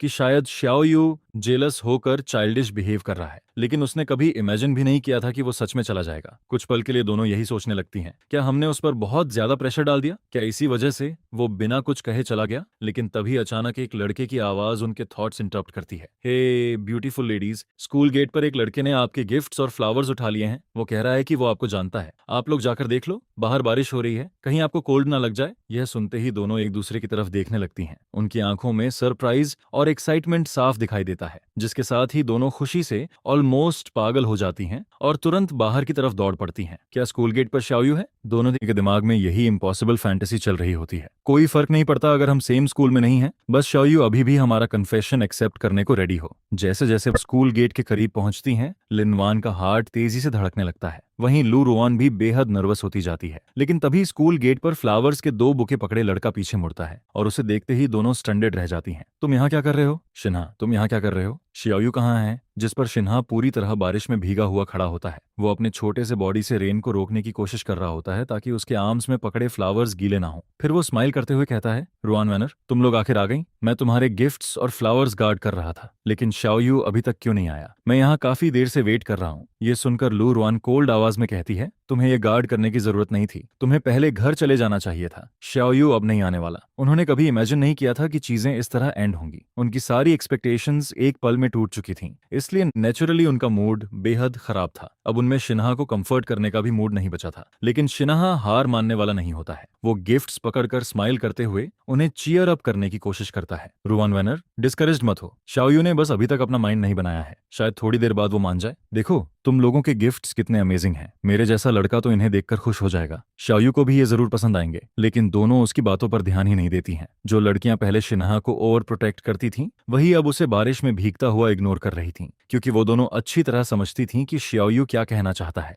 उसके एक्शन साफ दिखा रहे थे कि वो उनसे दूर जाना चाहता है और उनका रिजेक्शन कर चुका है। शाओयू ने अपना कॉलेज एप्लीकेशन बदल दिया था, लेकिन उन्हें बताया तक नहीं। इससे ज्यादा ऑब्वियस और क्या हो सकता था। उन्होंने सोचा था कि अगर वो शिन्हा के साथ ज्यादा क्लोज रहेंगी तो शाओयू जेलस होगा और उसके लिए कम्पीट करेगा और आखिर में उनका कन्फेशन एक्सेप्ट कर लेगा। लेकिन उन्होंने कभी नहीं सोचा था कि वो दोनों को ही रिजेक्ट कर देगा, जिस पर लू रुआन और लिन वान दोनों की आंखें डिसअपॉइंटमेंट से भर जाती हैं। तभी अचानक शिन्हा दोनों गिफ्ट बॉक्सेस खोल देता है। फिर वो वॉच और डायमंड रिंग खुद पहन लेता है। इसके बाद वो दोनों का हाथ पकड़ लेता है। रुआन वेनर, अगर शाओयू को ये पसंद नहीं है तो तुम्हारे पास अभी भी मैं हूं। तुम दोनों इतनी अमेजिंग हो। शाओयू इसे देख नहीं पा रहा। क्या तुम अपने पास खड़े पर्सन को नहीं देख सकती? मैं भी काफी अच्छा हूं। शिन्हा बारिश की परवाह किए बिना भीगता रहता है और जोर से ये बातें कहता है, जिस पर पूरा कैंपस एकदम साइलेंट हो जाता है। यहाँ तक कि लू रुआन और लिन वैन भी शॉक में उसे देखने लगती हैं। फिर लिन वैन ऑकवर्ड तरीके से लिप्स ट्विच करते हुए जोक में कहती है, शिन्हा, तुम मजाक कर रहे हो ना? Stop it. वो डायमंड रिंग उतारो, वो तुम्हारे पहनने के लिए नहीं है। वहीं लू रुआन की नजर शिन्हा के हाथों पर पड़ती है। उसकी गेज इतनी कोल्ड होती है जैसे वो उसके हाथ काट देना चाहती हो। किसने कहा तुम्हें इसे पहनने के लिए? उतारो इसे, ये तुम्हारे लिए नहीं है। यह कहकर वो अपने आईसी हाथों से शिन्हा का हाथ कसकर पकड़ती है और जबरदस्ती रिंग उतार देती है, जिस पर शिन्हा वहीं स्टनर्ड खड़ा रह जाता है। उसकी आंखों में इंस्टेंटली टीयर्स भर आते हैं। वो बेहद पिटिफुल तरीके से रोने लगता है और बार बार अपोलोजाइज करता है। आई एम सॉरी, मुझे पता है ये शाओयू का है, मैंने गलत समझ लिया, मैं बस ज्यादा सोचने लगा था। इसके बाद शिन्हा सेल्फ डिप्रिकेटिंग स्माइल देता है और रोते हुए वहां से चला जाता है। लेकिन वो ज्यादा दूर नहीं जाता। फिर भी उसे पीछे से किसी के फुटस्टेप्स सुनाई नहीं देते, जिस पर इस बार वो पूरी तरह पैनिक हो जाता है। उसे हमेशा लगता था कि दोनों पूरी तरह उसके कंट्रोल में हैं, कि वो उससे इतना प्यार करती हैं कि खुद को रोक नहीं सकती। लेकिन अब सब कुछ ऐसा क्यों हो रहा था? शाओयू तो उन्हें छोड़कर चला गया, कन्फेशन तक रिजेक्ट कर दिया, फिर भी वो दोनों उसी से इतना प्यार क्यों करती हैं? शिन्हा अकेला सिक्लूडेड लेक के पास खड़ा रह जाता है और कुछ देर के लिए खो जाता है। आज स्कूल का उसका पहला दिन था। वो गलती से रॉन्ग रास्ते पर चला गया था और अब वापस जाने का रास्ता भूल चुका था, जिस पर वो गुस्से में पास के ट्री को किक मारता है। क्या रास्ते भी मेरे लिए मुश्किलें क्रिएट करेंगे? लेकिन रेन की वजह से रास्ता स्लिपरी होता है और तभी उसका बैलेंस बिगड़ जाता है, जिसके बाद वो जोर से फिसलकर स्प्लिट्स कर बैठता है। उसकी केयरफुली प्रिपेयर्ड इमेज पूरी तरह रूइन हो जाती है, जिस पर शिन्हा गुस्से से ऑलमोस्ट रोने लगता है। वो जमीन पर पड़े हुए दर्द से ग्रिमेस करता है और काफी देर बाद मुश्किल से उठ पाता है। अब उसके दिल में रिजेंटमेंट भर चुका होता है। सब लोग शाओयू को इतना क्यों पसंद करते हैं? इतना सब होने के बाद भी वो लोग उसी से प्यार करते हैं। Family background, status, money, loving parents, यहाँ तक कि मेरी अपनी सिस्टर भी जो मेरे साथ बड़ी हुई, उसके पास सब कुछ है। क्या वो मुझे थोड़ा सा भी नहीं दे सकती? थोड़ा सा ही सही। आखिर वो मेरे साथ ऐसा क्यों करती है? जिस पर उसके दिल का रेजेंटमेंट और स्ट्रांग होता जाता है। वो गुस्से में ट्री ट्रंक पर जोर से पंच मारता है और उसके नकलस से ब्लड निकलने लगता है। इधर दूसरी तरफ किसी ने कहा, शाओयू के ग्रेड्स हमेशा बेस्ट थे, वो पेकिंग यूनिवर्सिटी गई है। जब स्कूल को एडमिशन नोटिस मिला था तब हमें भी थोड़ा स्ट्रेंज लगा था। आखिर उसने हुआदा में तुम दोनों के साथ रहने की बजाय वहां जाना क्यों चूज किया? लेकिन एडमिशन तो फाइनल हो चुका था। उस वक्त तुम लोगों ने पूछा ही नहीं। क्लास ग्रुप में एडमिशन लिस्ट भी पोस्ट हुई थी, तुम जाकर खुद देख लो। यह सुनते ही लिन वान तुरंत क्लास ग्रुप खोलती है और सीरियसली सर्च करने लगती है। इसके बाद लू रुआन थैंक्स बोलकर फोन कट करती है और सच में जैसे ही दोनों एडमिशन लिस्ट में शाओयू का नाम देखती हैं, वो स्टन्ड रह जाती हैं। पेकिंग यूनिवर्सिटी तो हजारों माइल्स दूर है, उसने वहां जाने का फैसला कैसे कर लिया? हमने तो एग्रीमेंट के हिसाब से वादा चूज किया था, फिर उसने अचानक इसे चेंज क्यों किया? इधर मैं अभी प्लेन से उतरता हूँ, तभी मुझे कोई मेरा नाम वाला साइन पकड़कर खड़ा दिखाई देता है, गु शाओयू। मैं एक पल के लिए स्टन्ड रह जाता हूँ। तभी बिंबिंग आगे बढ़कर मेरे हाथ से सूटकेस लेता है और खुद को इंट्रोड्यूस करता है। मैं बाई निंगबिंग हूँ, तुम्हारा बिट्रोथ्ड। इसके बाद वो बी फैमिली के ड्राइवर को बाकी लगेज कार में रखने के लिए बुला लेता है। मैं बस ब्लैंक एक्सप्रेशन के साथ उसे मुझे ले जाने देता हूँ। जब तक मैं बीजिंग की कूल क्लाइमेट फील करता हूँ, तब तक मुझे थोड़ा सबकॉन्शियस शिविर होने लगता है। उधर दूसरी तरफ लू रुआन और बाकी लोग केयरफुली फैमिली एयरलूम वापस बॉक्स में रख देते हैं, क्योंकि उन्होंने कभी शिन्हा को एक्सेप्ट करने का सोचा ही नहीं था। असल में वो बस उसे एक टूल की तरह यूज कर रहे थे ताकि शाओयू जेलस हो जाए। लेकिन अब शाओयू यहाँ नहीं था, इसलिए उसके साथ अच्छा बिहेव करने की भी कोई जरूरत नहीं बची थी। और सबसे बड़ी बात, शाओयू ने उनमें से किसी को चूज भी नहीं किया था। जिस पर लू रुआन लिन वान की तरफ देखती है और उसकी आंखों में डिससैटिस्फैक्शन दिखाई देता है। अगर हमने उस टाइम वो स्टूपिड प्रॉमिस ना किया होता तो शायद आज तक शाओयू हमारा हो चुका होता। कम से कम आज हम ऐसे हेल्पलेस तो नहीं होते। हमें तो ये तक नहीं पता कि शाओयू कहाँ गया है। हमारे पास उसे ढूंढने का भी कोई तरीका नहीं है। इसके बाद दोनों के बीच एंडलेस साइलेंस छा जाता है। तभी अचानक लूरुआन बोलती है, हमारी हाई स्कूल होमरूम टीचर को जरूर पता होगा कि शाओयू कहाँ गया है। लिनवैन तुरंत जवाब देती है, हाँ टीचर लॉ हमारी होमरूम टीचर थी, उन्हें जरूर पता होगा कि शाओयू किस यूनिवर्सिटी में गया है। जिस पर दोनों जल्दी से एक फोन नंबर डायल करती हैं। हेलो टीचर लॉ,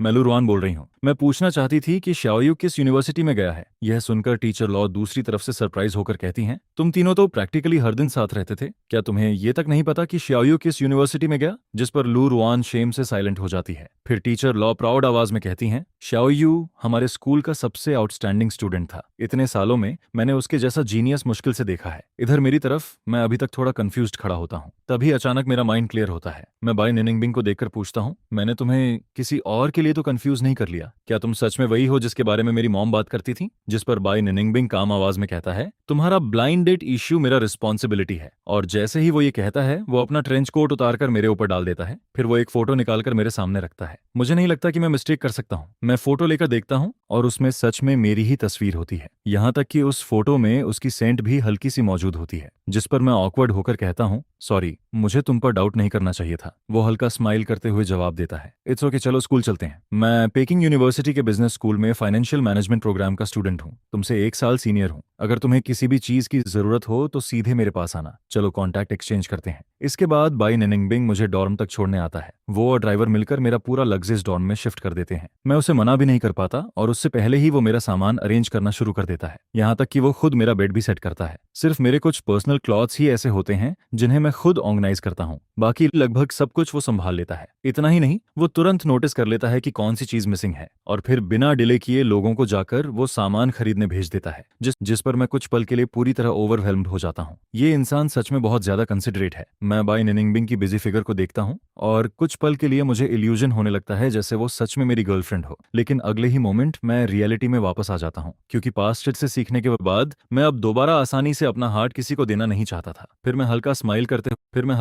करते हुए कहता हूँ, निनिंगबिंग, आज के लिए थैंक्स, किसी दिन मैं तुम्हें मील ट्रीट दूंगा। इसके बाद मैं बेड पर लेटते ही गहरी नींद में सो जाता हूँ। लेकिन दूसरी तरफ उस बड़े से प्लेस में ना लू रुआन सो पाती है और ना ही लिनवैन। गु शियाओयू के चले जाने के बाद वो जगह जैसे अपनी सारी चार्म खो चुकी होती है। जिस पर लू रुआन सारे क्लास एक्टिविटीज रिजेक्ट कर देती है। यहाँ तक कि वो अपकमिंग मिलिट्री ट्रेनिंग से बचने के लिए भी कनेक्शंस यूज करने लगती है। फिर वो बालकनी पर खड़ी होकर लुफ्फू को कॉल करती है, हे डैड, मैं पेकिंग यूनिवर्सिटी ट्रांसफर होना चाहती हूँ। ये सुनते ही दूसरी तरफ काफी देर साइलेंस छा जाता है। फिर अचानक एंग्री आवाज गूंजती है, लू रुआन, क्या तुम्हारा दिमाग खराब हो गया? कॉलेज हाई स्कूल नहीं होता, तुम जहां चाहो वहां नहीं जा सकती। मैं इसकी परमिशन नहीं दूंगा। तुम अच्छी तरह जानती हो कि लॉ फैमिली के स्टेटस के साथ तुम्हें हर चीज सोच समझकर करनी पड़ती है। स्कूल ट्रांसफर जैसी बात दोबारा मत कहना। जब तक तुम ड्रॉप आउट होकर फिर से कॉलेज एंट्रेंस एग्जाम ना दो, ये इम्पॉसिबल है। जैसे ही उसकी बात खत्म होती है, बीप बीप की आवाज आती है और कॉल कट जाता है। लेकिन लू रुआन पहले से जानती थी कि रिजल्ट यही होगा, इसलिए वो बिल्कुल डिसअपॉइंटेड नहीं होती, क्योंकि ये कॉल परमिशन लेने के लिए नहीं था, ये सिर्फ नोटिफिकेशन था। उसी समय लिन वैन के साथ भी ऑलमोस्ट सेम चीज हो रही होती है। क्या तुम खुद को छोटा बच्चा समझती हो? आज यहाँ जाना है, कल दूसरे कॉलेज भागना है। तुम मजाक कर रही हो क्या? तुम्हारे स्लाकर एटीट्यूड के बावजूद तुम्हारा हुआदा में एडमिशन होना ही मिरेकल था। तुम्हारी मॉम और मैं तो प्रेयर कर रहे थे, हम तुम्हें पेकिंग यूनिवर्सिटी जाने की परमिशन नहीं देंगे। मुझे पता है तुम शाओयू की वजह से वहां जाना चाहती हो, लेकिन ऐसा नहीं होने वाला। वो इतनी दूर सिर्फ तुम दोनों से दूर जाने के लिए गया है, समझी? अब उसे भूल जाओ। लिन फैमिली तुम्हारी कोई हेल्प नहीं करेगी। अगर सच में जाना चाहती हो तो खुद रास्ता ढूंढो। यह सुनकर लिन वैन की आंखें डार्क हो जाती हैं, लेकिन वो साइलेंट रहती है।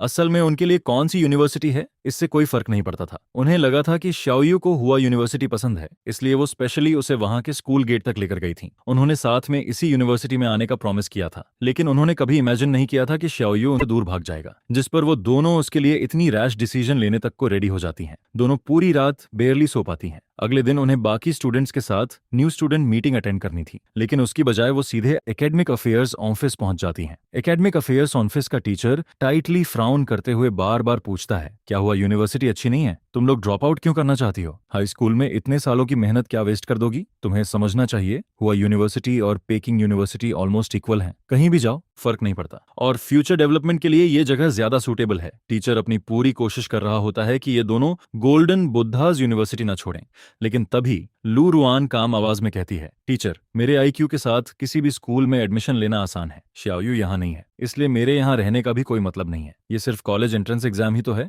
थोड़ा एफर्ट डालूंगी तो फिर क्लियर कर लूंगी। मैं शियाओयू से अलग नहीं रहना चाहती। ये सुनकर एकेडमिक अफेयर्स टीचर हेजिटेट करने लगता है। उसी समय बाहर खड़ा शिन्हा सारी बातें सुन रहा होता है। उसे लगा था कि अब जबकि हुआ यूनिवर्सिटी में सिर्फ वो तीनों बचे हैं और श्याओयू जा चुका है, तो अब उसका मौका आ चुका है। लेकिन उसने कभी इमेजिन नहीं किया था कि वो दोनों शियाओयू के लिए यूनिवर्सिटी तक छोड़ देंगी। जिस पर शिन्हा अंदर आकर ऑलमोस्ट बेगिंग टोन में कहता है, रुआन वानर, क्या तुम लोग ड्रॉप आउट मत करो ना? मैं तुम लोगों से अलग नहीं होना चाहता। प्लीज एक बार पीछे खड़े मुझे भी देख लो। क्या तुम लोगों को सिर्फ श्याओयू ही दिखाई देता है? मैं उससे किसी भी तरह कम नहीं हूँ। मैं तो तुम लोगों को उससे भी ज्यादा पसंद करता हूँ। यह सुनते ही दोनों की आंखों में वियर्डनेस और डिस्गस्ट और ज्यादा क्लियर होने लगता है। पूरा ऑफिस मौत जैसी साइलेंस में डूब जाता है। काफी देर बाद लू रुआन साइलेंस तोड़ते हुए बोलती है, शिन्हायू, तुम्हें याद है तुमने हमसे क्या प्रॉमिस किया था? जैसे ही ये वर्ड्स निकलते हैं, शिन्हा का दिल एकदम नीचे बैठ जाता है। वहीं लिनवान मुश्किल से अपना एंगर कंट्रोल करती है। वो उसे पकड़कर ऑफिस से बाहर खींच लेती है और अगले ही सेकंड एक पंच हवा चीरते हुए आता है। हालांकि वो पंच शिन्हा को नहीं लगता, बल्कि उसके बगल वाली वॉल पर जाकर लगता है, जिससे पेंट टूटकर नीचे गिरने लगता है। कुछ डैब्रिस सीधे शिन्हा पर गिरते हैं। फिर लिनवान कोल्ड आवाज में कहती है, शिन्हायू, हमने डील की थी कि तुम गुशियाओयू को जेलस करने के लिए हमारी मदद करोगे।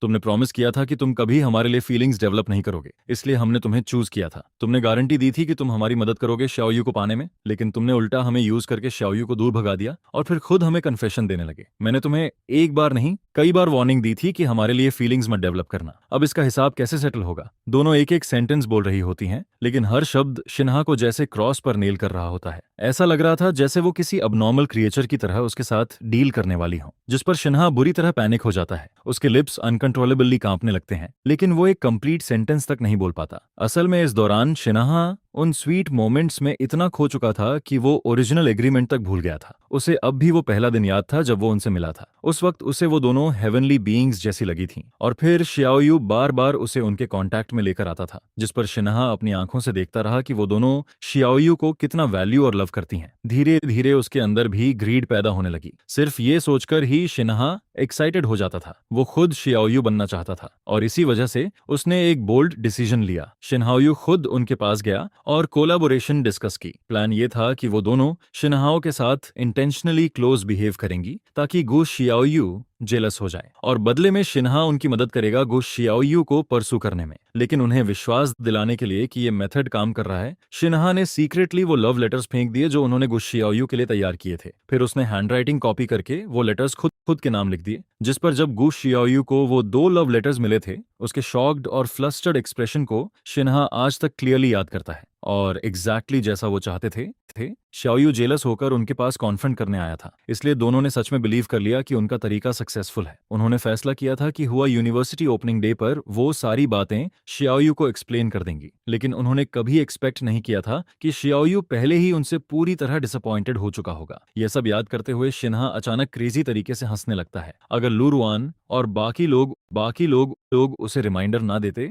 तो शायद वो अब भी अपने खुद के वुवन ड्रीम में खोया रहता। अब दोनों की आंखों में सिर्फ इंडिफरेंट और इमोशनलेस कोल्डनेस दिखाई देती है। ऐसा लग रहा था जैसे उन्होंने जो काइंडनेस इतने समय तक उसे दिखाई थी वो कभी एग्जिस्ट ही नहीं करती थी। जिस पर शिन्हा सबकॉन्शियसली अपने हाथ बढ़ाकर उन्हें टच करने की कोशिश करता है, लेकिन अगले ही सेकंड उसे बिना हेजिटेशन के रोक दिया जाता है। तुमने मुझसे झूठ बोला और गु शियाओयू को दूर जाने पर मजबूर किया, तो अब हमें ब्लेम मत करना। अगर तुम्हारी वजह ना होती तो गु शियाओयू हमें छोड़कर कभी नहीं जाता। क्या तुम वही इंसान नहीं हो जिसे अपने फ्यूचर की सबसे ज्यादा चिंता रहती थी? अब हम तुम्हारी सारी स्पॉन्सरशिप वापस ले रहे हैं और तुमने पहले गु शियाओयू के साथ जो बलिंग की थी उसका हिसाब भी एक एक करके चुकाना पड़ेगा। यह सुनकर शिन्हा रोते हुए हंसने लगता है। उसकी आवाज ऑलमोस्ट बैठ चुकी होती है, लेकिन फिर भी वो जोर से चिल्लाकर दोनों की सिंपैथी जगाने की कोशिश करता है। लू रुआन, लिन वान, खुद को डीसीव मत करो। तुम दोनों के पास काउंटलेस चांसेस थे श्याओयू को रोकने के लिए, लेकिन तुमने कुछ नहीं किया। तुमने खुद अपने हाथों से उसे दूर धक्का दिया। मैंने पहले ही कहा था वो तुमसे प्यार नहीं करता। जो इंसान तुम दोनों से सबसे ज्यादा प्यार करता है वो मैं हूँ। सिर्फ मैं, लेकिन दोनों की आंखों में अब सिर्फ इंडिफरेंस बची होती है। फिर लू रुआन कोल्ड आवाज में कहती है, श्याओयू के दिल में अभी भी हमारे लिए फीलिंग्स हैं। इसके बाद दोनों बिना हेजिटेशन के शिन्हा को वहीं छोड़कर विड्रॉल प्रोसेस पूरा करने चली जाती हैं, जिस पर शिन्हा एम्बेरस होकर जमीन पर गिर पड़ता है। उसके अंदर पैनिक और फ्रस्ट्रेशन भर चुका होता है। सिर्फ फंडिंग कैंसिल होना ही उसके लिए काफी था, क्योंकि वो लग्जरी लाइफ का आदी हो चुका था। अब दोबारा गरीबी और मर्ड जैसी लाइफ में गिरना उसके लिए इम्पॉसिबल था, जिस पर शिन्हा कुछ देर तक रिग्रेट में डूबा रहता है। फिर वो जल्दी से उठता है और दोनों के दिए हुए बैंक कार्ड्स लेकर बैंक पहुंच जाता है। मुझे कैश विड्रॉ करना है, जितना ज्यादा हो सके। वो घबराहट में जल्दी जल्दी पासवर्ड एंटर करता है। उसके फिंगर्स इतनी बुरी तरह कांप रहे होते हैं कि उसे कई बार मिस्टेक हो जाती है। इस समय शायद सिर्फ ह्यूज अमाउंट ऑफ कैश ही उसके अनईजी मूड को काम कर सकता था, लेकिन तभी एटीएम पर वर्ड्स अपीयर होते हैं, your bank card has been frozen. ये देखते ही शिन्हा पूरी तरह पैनिक हो जाता है। फिर वो तुरंत दूसरी मशीन पर जाता है और खुद को समझाने की कोशिश करता है, जरूर मशीन खराब होगी, इतना जल्दी सब फ्रीज नहीं हो सकता। लेकिन वो चाहे जितनी मशीन्स बदलता है, हर जगह सेम मैसेज दिखाई देता है, जिस पर शिन्हा ऑलमोस्ट क्रेजी होकर बैंक कार्ड पकड़ते हुए मटर करने लगता है। फिर वो काउंटर पर कार्ड पटक कर जोर से चिल्लाता है, मुझे कैश दो, जितना पैसा है सब में निकाल दो। लेकिन बैंक टेलर काम आवाज में जवाब देता है, सॉरी सर, आपके दोनों बैंक कार्ड्स फ्रीज हो चुके हैं। यह सुनते ही शिन्हा के बॉडी से सारी ताकत निकल जाती है। वो मड की तरह जमीन पर कोलैप्स हो जाता है। अब उसे समझ आ जाता है कि सब कुछ खत्म हो चुका है।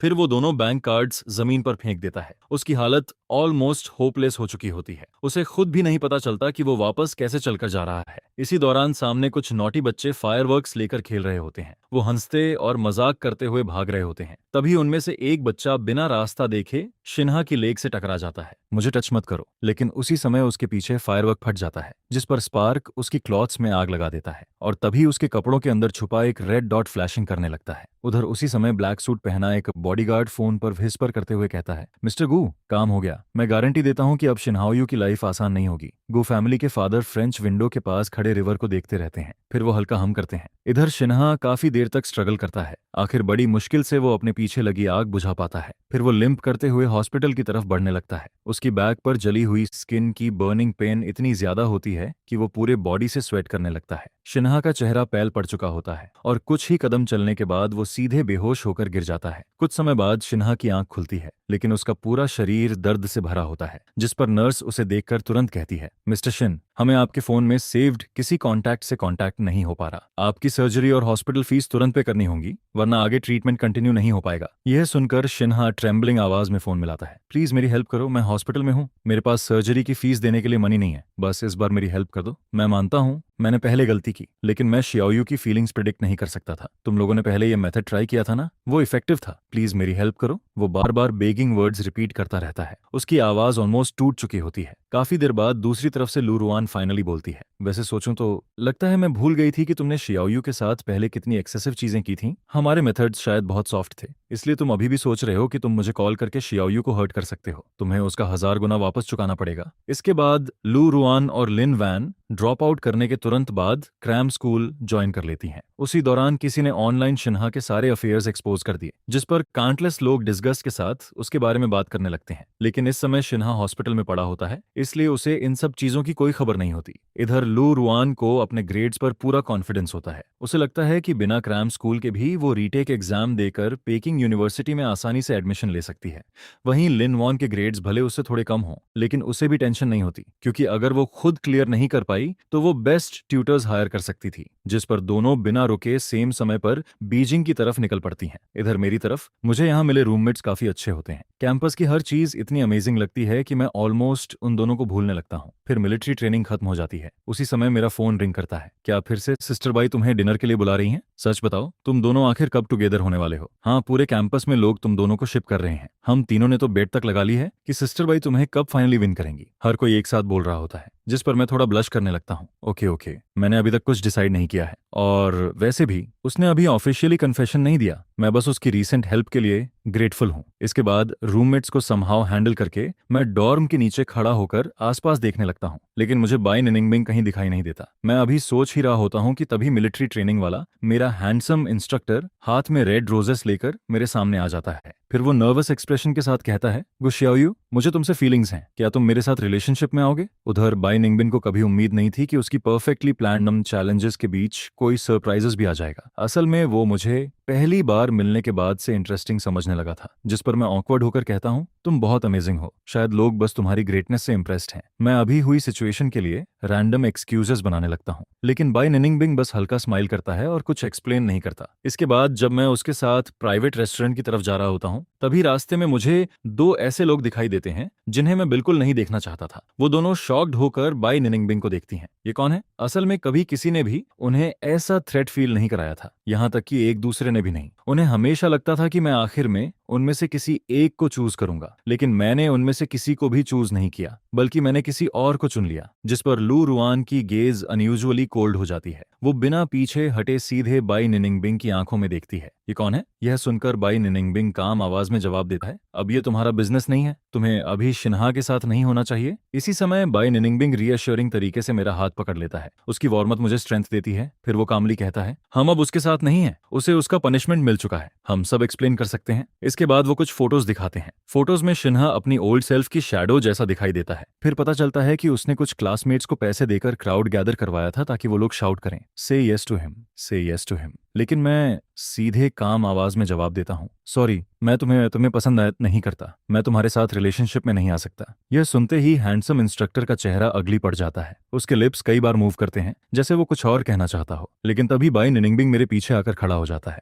उसका वार्म हाथ पॉलिटली मेरे शोल्डर पर टिक जाता है। फिर वो काम टोन में कहता है, गो शियाओयू ऑलरेडी तुम्हें रिजेक्ट कर चुका है, अब तुम्हें यहाँ से जाना चाहिए। यह सुनते ही इंस्ट्रक्टर का चेहरा पैल पड़ जाता है। फिर वो डिसपॉइंटेड होकर वहां से चला जाता है। बाकी लोग भी जल्दी जल्दी डिस्पर्स हो जाते हैं, जिस पर मैं क्यूरियस होकर पूछता हूँ, सब लोग तुमसे इतने डरते क्यों हैं? बाई निंगबिंग हल्का हंसते हुए जवाब देता है, और ऑब्वियसली क्योंकि मैं प्रैक्टिकली उनका हाफ टीचर हूँ। टीचर से कौन नहीं डरता? मैं शॉक्ड होकर कहता हूँ, लेकिन तुम तो मुझसे सिर्फ 1 साल बड़े हो। जिस पर वो कैजुअली जवाब देता है, असल में पिछले साल के सेकेंड हाफ में ही मैंने अपने सारे यूनिवर्सिटी स्टडीज कंप्लीट कर लिए थे, और इसी साल फर्स्ट हाफ में मुझे एक्सेप्शनल प्रमोशन देकर एक्टिंग टीचर बना दिया गया। मैं कुछ स्टूडेंट्स को क्लासेस भी पढ़ाता हूँ, शायद इसलिए वो मुझसे डरते हैं। हालांकि बाई निनिंगबिंग कुछ फैक्ट्स छुपा रहा होता है। असल में चाइल्डहुड से एलीट एजुकेशन मिलने की वजह से वो पहले ही काफी यूनिवर्सिटी कोर्सेज खुद कंप्लीट कर चुका था। अब वो बस कुछ एसेंशियल लाइफ एक्सपीरियंसेस कंप्लीट कर रहा था। फिर वो अचानक सीरियस होकर पूछता है, तो क्या तुम लोग उसके लिए फॉरगिवनेस मांगने आई हो? मुझे नहीं लगता इसकी जरूरत है। जिस पर लू रुआन तुरंत सिर हिलाती है, हम यहाँ शिन्हा के लिए फॉरगिवनेस मांगने नहीं आए। जो उसके साथ हो रहा है वो डिजर्व करता है। हमें पहले उसने फोल बनाया था, इसलिए हम तुम्हारे साथ इतने कोल्ड हो गए थे। इसके बाद लिन वैन और लू रुआन एक दूसरे की बातें कंप्लीट करते हुए हाल में हुई सारी चीजें एक्सप्लेन करने लगती हैं, क्योंकि उन्हें डर था कि अगर उन्होंने सब कुछ एक्सप्लेन नहीं किया तो शायद वो सच में गो शियाओयू को हमेशा के लिए खो देंगी। दो पूरी तरह अलग आंखों में एक जैसी सिंसियरिटी दिखाई देती है, जिस पर गुआसा उन्हें देखकर कहती है, क्या तुम लोग मजाक कर रहे हो? क्या अभी भी मुझसे झूठ बोल रहे हो? क्या यही तुम्हारा एक्सप्लेनेशन है? फिर वो गुस्से में कहती है, ये सब बहुत रिडिकुलस है। अगर तुम्हारी कही हर बात सच भी हो, तब भी जो हर्ट मैं फील करती हूँ वो रियल है। मैं तुम्हें फॉरगिव नहीं करना चाहती और ना ही कर सकती हूँ। जिस पर लू रुइन और लिन जुआन चुप होकर उसे देखते रहते हैं। फिर गुस्सा आगे कहती है, जब तुम किसी से सच में प्यार करते हो तो तुम कभी उसे हर्ट नहीं करते। अगर तुम सच में गुस्सा को लाइक करते तो उसके साथ ऐसा कभी नहीं करते। इसके बाद वो शांत आवाज में कहती है, और हाँ, let me introduce my self, मैं गुस्सा की फियांसी हूँ। यह सुनते ही दोनों पूरी तरह स्टंट रह जाते हैं। उन्हें अपने कानों पर यकीन ही नहीं होता। जिस पर गूज एक्स याओयू जल्दी से कहता है, मुझे बताओ, क्या यह सच है? बस तुम कह दो कि यह झूठ है, मैं तुरंत मान लूंगा। यह देखकर मैं भी थोड़ा सरप्राइज्ड हो जाती हूँ। तभी निंगबिंग मुझे रीअश्योरिंग लुक देता है, जिस पर मैं सीधे बाय निंगबिंग को हक कर लेती हूँ और नेचुरली अपनी फिंगर्स उसकी फिंगर्स के साथ इंटरट्वाइन कर देती हूँ। फिर मैं उनकी तरफ देखकर कहती हूँ, क्या यह अभी भी ऑब्वियस नहीं है? हमारे पेरेंट्स ने बहुत पहले ही हमारी मैरिज अरेंज कर दी थी, अब बाय निंगबिंग ही मेरा फियांस है। जिस पर लू रुइन गुस्से में कहता है, गुआसा को छोड़ दो, तुम चाइल्डहुड स्वीट हार्ट्स को सीरियसली नहीं ले सकते। हम तुमसे इतना प्यार करते हैं, हमें जेलस करने की कोशिश मत करो। ये जोक बिल्कुल फनी नहीं है। इसके बाद लिन वुआन भी कहती है, हमसे जो भी गलती हुई तुम हमें जैसी चाहो पनिशमेंट दे सकती हो, लेकिन ऐसा मत करो, हम तुम्हारे बिना नहीं रह सकते। 1 मिनट भी नहीं गुजरता तभी कुछ बॉडीगार्ड्स वहां आ जाते हैं और लू रुइन और लिन वुआन को पकड़कर वहां से ले जाने लगते हैं। जिस पर गुस्सा ठंडे स्वर में कहती है, तुम्हारा स्कूल छोड़ना, उससे मेरा कोई लेना देना नहीं है, ये तुम्हारी अपनी चॉइस थी, और वैसे भी मैंने तुम्हें बहुत पहले से लाइक करना बंद कर दिया था। क्या अब भी तुम्हें समझ नहीं आ रहा? उसका यह ब्लंट रिजेक्शन सुनकर दोनों का दिल पूरी तरह टूट जाता है। वहीं दूसरी तरफ बिम्बिंग मेरा हाथ पकड़ता है और मुझे लेकर प्राइवेट प्राइवेट रेस्टोरेंट के अंदर चला जाता है। अंदर पहुंचने के बाद वो धीरे से पूछता है, तुम ठीक हो? जिस पर मैं हल्की स्माइल के साथ कहती हूँ, मैं ठीक हूँ, मेरी हेल्प करने के लिए थैंक यू। इसके बाद दोनों टेबल पर बैठ जाते हैं। बाय निंगबिन चुपचाप खाना खाने लगता है, लेकिन तभी मुझे एहसास होता है कि टेबल पर रखा हर फूड आइटम हमारी पसंद का है, जिस पर मैं थोड़ा सरप्राइज्ड हो जाती हूँ। पूरे टाइम बाय निंगबिन लगातार मेरी प्रेफरेंसेस पर ध्यान देता रहता है। वो मेरे लिए फूड सर्व करता है, मेरी टी रिफिल करता है। यह देखकर मेरे लिप्स के कॉर्नर्स हल्के से अपटर्न हो जाते हैं, जिस पर बाय निंगबिन भी हल्का सा स्माइल कर देता है। फिर ऑलमोस्ट इम्परसेप्टिबली वो एक हिडन कॉर्नर की तरफ देखता है। वहां मौजूद लोग तुरंत लू रुआन से कहते हैं, मिस लू, आपको एडवाइस दिया जाता है कि मिस्टर गू को डिस्टर्ब करना बंद कर दीजिए, वरना कॉन्सिक्वेंसेस अच्छे नहीं होंगे। लेकिन लू रुआन बिना कुछ बोले उठ जाती है। वो इन बातों को बिल्कुल सीरियसली नहीं लेती, क्योंकि उसके लिए गूसा को छोड़ देना प्रैक्टिकली इम्पॉसिबल था। इधर लिनुआन को घर भेज दिया जाता है, जहां उसके फादर उसे सीधे घर में लॉक कर देते हैं, जिस पर वो गुस्से में कहती है, डैड, मैं गुसियाओ को नहीं छोड़ूंगी। पहले तो आप मुझे उसका सपोर्ट करने देते थे, फिर अब क्यों नहीं? जिसके जवाब में उसके फादर गुस्से में कहते हैं, वो पहले की बात थी। इस पूरे 1 साल में तुमने गुसिया के साथ कैसा बिहेवियर किया, क्या तुम सब भूल गई? तुम्हारी मॉम और मैं न जाने कितनी बार गूस फैमिली के पास अपॉलॉजी मांगने गए। फिर वो और ज्यादा गुस्से में कहते हैं, एक बात थी कि तुमने गुस्सियाओ को डिसअपॉइंट किया, लेकिन शिन्हा के साथ इन्वॉल्व होने के बाद भी अब वापस लौटना चाहती हो। तुमने पूरी लिन फैमिली की रेपुटेशन खराब कर दी। यह सुनकर भी लिन बिल्कुल स्टबर्न बनी रहती है, जिस पर उसके फादर गुस्से में कहते हैं, लगता है मैंने और तुम्हारी मदर ने तुम्हें बहुत ज्यादा इंडल्ज कर दिया। आज से तुम घर पर रहोगी और प्रॉपरली स्टडी करोगी, तुम्हें बाहर जाने की परमिशन नहीं है। इतना बोलते बोलते लिन्स फादर का चेस्ट गुस्से से ऊपर नीचे होने लगता है। उसकी मदर जल्दी से उसकी बैक रब करने लगती है, लेकिन लिन फिर भी सिर झुकाने से मना कर देती है। फिर वो धीरे से कहती है, मॉम डैड, मुझे गुस्सिया से सच में सॉरी कहना है। मैं खुद ये सब हैंडल करूंगी। मैं उससे फॉरगिवनेस भी मांगूंगी, लेकिन मैं उसे कभी नहीं छोड़ूंगी। इसके बाद लू रुआन की मदद से लिन वैन एंसेस्ट्रल हॉल से भाग निकलती है। फिर दोनों लू हाउस पहुंचते हैं, जहां पूरा घर खाली पड़ा होता है। जमीन पर ढेर सारी चीजें बिखरी होती हैं, जिनमें उन तीनों की पुरानी मेमोरीज भरी होती हैं। वहां उनके चाइल्डहुड फोटोज पड़े हुए होते हैं, जहां तीनों साथ खेलते दिखाई देते हैं। वहीं डायरीज भी रखी होती हैं, जो उनके सीक्रेट्स से भरी हुई थीं, जिस पर लू रुआन धीरे से कहती है, गुस्सियाओ हमेशा सॉफ्ट हार्टेड रही है, वो जरूर हमें फॉरगिव कर देगी, हमने बस रॉन्ग मेथड यूज किया था। लिनुआन उन चीजों को लंबे टाइम तक देखती रहती है, फिर काफी देर बाद मुश्किल से बोलती है, हमें कॉमन एनिमी के खिलाफ साथ मिलकर काम करना होगा। बाय निंगबिन, सिर्फ साथ रहकर ही हमारे पास गुस्सियाओ को वापस पाने का चांस है। इसके बाद सिर्फ 3 दिनों में उन्होंने पास्ट की सारी चीजें सॉर्ट आउट कर लीं, लेकिन जब उन्होंने उन बॉक्सेस को देखा जो पूरी मेमोरीज से भरे हुए थे, तभी दोनों अचानक फ्रीज हो जाते हैं। किसी कारण उनके अंदर अचानक पैनिक बढ़ने लगता है, जिस पर उन्हें सबकॉन्शियसली वो डॉल याद आता है जिसे गियाओ ने ट्रैश में फेंक दिया था। फिर दोनों सोचने लगते हैं, क्या वो सच में मोल्दी थी? हमने तो अपनी डॉलेज को परफेक्टली प्रिजर्व करके रखा है, फिर उसकी डॉल मोल्दी कैसे हो सकती है? स्कूल शुरू होने से पहले के वो 2 महीने उनके दिमाग में बार बार रीप्ले होने लगते हैं। हालांकि उनके दिल में आंसर पहले से मौजूद था, लेकिन दोनों सबकॉन्शियसली उसे अवॉइड करते रहते हैं। कैपिटल लौटने के कुछ टाइम बाद दोनों सीक्रेटली फिर से नॉर्थ सिटी लाइब्रेरी पहुंच जाते हैं। वहां बिम्बिंग के लिए एक छोटा प्राइवेट रूम बना होता है। वहीं गुस्सा और बिम्बिंग आमने सामने बैठकर स्टडी करते रहते हैं। बीच बीच में दोनों कुछ बातें भी करते हैं। गुस श्याओयू जब बाय निंबिंग की इनक्रेडिबल एबिलिटीज देखती है, तब से वो लगभग हर दिन उसकी मदद लेने आने लगती है। इस टाइम पर बाय निंगबिन प्रैक्टिकली उसका बेस्ट हेल्पर बन चुका था। गुसियाओ हर वक्त उसके पास रहना चाहती थी। वह उससे लगातार सीखती रहती है, लेकिन उनके बीच का एटमॉस्फेयर किसी रोमांटिक रिलेशनशिप जैसा नहीं था, बल्कि टीचर और स्टूडेंट जैसा था। बाय निंगबिन को भी पहली बार कोई ऐसा मिला था जो उसकी थिंकिंग के साथ कीप अप कर सके, जिस पर वो नेचुरली अपना सारा नॉलेज उसे सिखाने लगता है। लेकिन यही सीन लू रुआन और लिन वैन की नजरों में उन्हें ऑलमोस्ट क्रेजी बना देता है। इसके बाद दोनों ने फ्लावर्स से बना एक लेगो कैसल तैयार किया। उस कैसल को लाइब्रेरी के बाहर सजाया गया। अंदर काउंटलेस गिफ्ट बॉक्सेस रखे गए थे, जिनमें उनकी पुरानी मेमोरीज भरी थीं। वहीं काउंटलेस ट्विंकलिंग कैंडल्स पूरे कैसल को और भी ड्रीमी बना रही थीं। लू रुआन और लिन वान दोनों केयरफुली ड्रेस होकर आती हैं। दोनों के ड्रेसेस की स्टाइल अलग थी, लेकिन अटेंशन टू डिटेल बिल्कुल सेम थी। दोनों हाथों में फ्लावर्स लिए नर्वस होकर वेट करती रहती हैं। लेकिन काफी देर गुजरने के बाद भी गुयो बाहर नहीं आती। कुछ स्टूडेंट्स अंदर जाकर गूसा को बुलाते हैं, लेकिन फिर भी वो बाहर नहीं आती। आखिरकार लिनो इंतजार नहीं कर पाती और ऊपर जोर से गूस शियावू का नाम पुकारती है। मैं अपना प्रॉमिस पूरा करने आई हूँ। पिछली बार तुम मेरी कन्फेशन नहीं सुन पाई थी, इस बार मैं इसे मिस नहीं होने दूंगी। यह सुनकर काफी स्टूडेंट्स बाहर निकल आते हैं और सब गियाओ को देखने लगते हैं। फिर वो जोर से कहती है, तुमने पहले कहा था कि तुम्हें हम दोनों में से किसी एक को चूज करना होगा। अब चूज करने का टाइम आ गया है। ऊपर खड़ी गुस्सियाओं ये सब बिना किसी इमोशन के देखती रहती है। फिर वो सीधे पुलिस को कॉल कर देती है, फायर हैजर्ड और डिस्टर्बिंग द पीस की शिकायत करते हुए, जिस पर बाय निंगबिन भी स्कूल एडमिनिस्ट्रेशन टीचर को बुला लेता है और साथ में वाटर ट्रक भी मंगवा देता है। इसके बाद गुस्सिया नीचे आती है और दोनों के सामने खड़ी होकर कहती है, क्लास रियूनियन वाली रात ट्रूथ और डेयर याद है? मैंने कहा था कि स्कूल के फर्स्ट डे पर मैं 2 चीजें फेंक दूंगी। वो 2 चीजें तुम दोनों हो, चाहे कितनी बार भी दोबारा मौका मिले, मैं तुम दोनों में से किसी को भी चूज नहीं करूंगी। जैसे ही वो अपनी बात खत्म करती है, वाटर ट्रक वहां पहुंच जाता है। फिर अचानक पानी की तेज धारा कैंडलस पर गिरती है और सारी कैंडलस तुरंत बुझ जाती हैं, जिस पर लू रियुयान और लिन वान पूरी तरह भीग जाते हैं। उनकी केयरफुली प्रिपेयर्ड कन्फेशन पूरी तरह केओस में बदल जाती है। लू रियुयान के फोरहेड से लगातार पानी टपकता रहता है। उसका पैल फेस बहुत एम्बेरसिंग लग रहा था। फिर वो कांपती आवाज में कहती है, गुआओ, आई एम सॉरी। हमने पहले जो किया वो गलत था, लेकिन क्या तुम मुझे एक और चांस दे सकती हो? मैंने तुम्हें इतने सालों से प्यार किया है। देखो, ये सारी चीजें प्रूफ हैं कि मैं तुमसे कितना प्यार करती हूँ। इतना क्रूअल मत बनो प्लीज।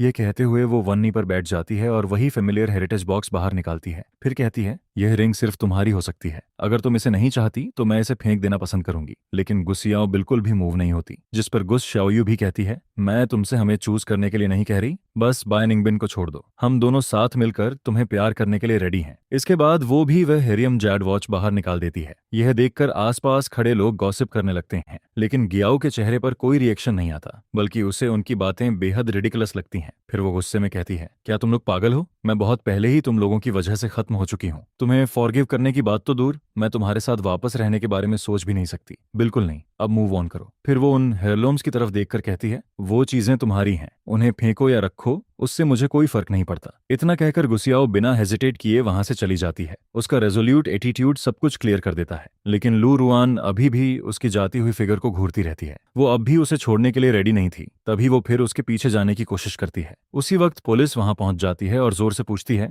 कॉप्स को किसने बुलाया? ये मेज किसने क्रिएट किया? थोड़ी क्वेश्चनिंग के बाद पुलिस उन दोनों को अपने साथ ले जाती है, लेकिन एक पुलिस कार में इतने लोग नहीं आ सकते थे, जिस पर गुसियाओ और बिनबियला और बिनबिंग खुद अपनी कार से पुलिस स्टेशन जाकर स्टेटमेंट देने के लिए रेडी हो जाते हैं। इसके बाद पूरा ग्रुप पुलिस स्टेशन की तरफ निकल जाता है, लेकिन तभी अचानक एक पुरानी मिनीवन तेज स्पीड में पुलिस कार की तरफ बढ़ने लगती है, जिस पर बिन निंगबिंग का ड्राइवर तुरंत सिचुएशन समझ जाता है। क्योंकि वो पहले स्पेशल फोर्सेस सोल्जर रह चुका था, इसलिए उसका रिएक्शन बेहद तेज था। वो स्किल्सली कार को मोड़कर साइड में निकाल देता है, लेकिन पुलिस कार इतनी लकी नहीं थी। हालांकि उसने भी मिनीवन से बचने के लिए टर्न लिया, लेकिन ऐसा लग रहा था जैसे वह वैन सीधे पुलिस कार को ही टारगेट कर रही हो। अगले ही पल मिनीवन पूरी ताकत से पुलिस कार के पीछे क्रैश कर जाती है और उस मिनीवन की ड्राइवर सीट पर बैठा इंसान कोई और नहीं बल्कि शिन्हा था। उसके चेहरे पर पूरी तरह मैडनेस दिखाई दे रहा था। वो चाहता था कि सब लोग इसका रिग्रेट करें, लेकिन उसने कभी इमेजिन भी नहीं किया था कि पुलिस कार के अंदर गुस शियाओयू नहीं थी, बल्कि अंदर लू रेन और लिन वैन बैठे हुए थे। उसने बिना किसी परवाह के सीधा अटैक कर दिया, जिस पर कार के अंदर मौजूद दोनों और ऑक्सिलरी पुलिस ऑफिसर बुरी तरह घायल होकर अनकॉन्शियस हो जाते हैं। कुछ दिन गुजरने के बाद आखिरकार लिन वान की आंख खुलती है। उस दिन बेहोश हो जाने की वजह से उसे सिर्फ माइनर इंजरीज आई थी। वहीं पुलिस लगातार उसकी प्रोटेक्शन कर रही थी। उसकी इंजरीज ज्यादा सीरियस नहीं थी,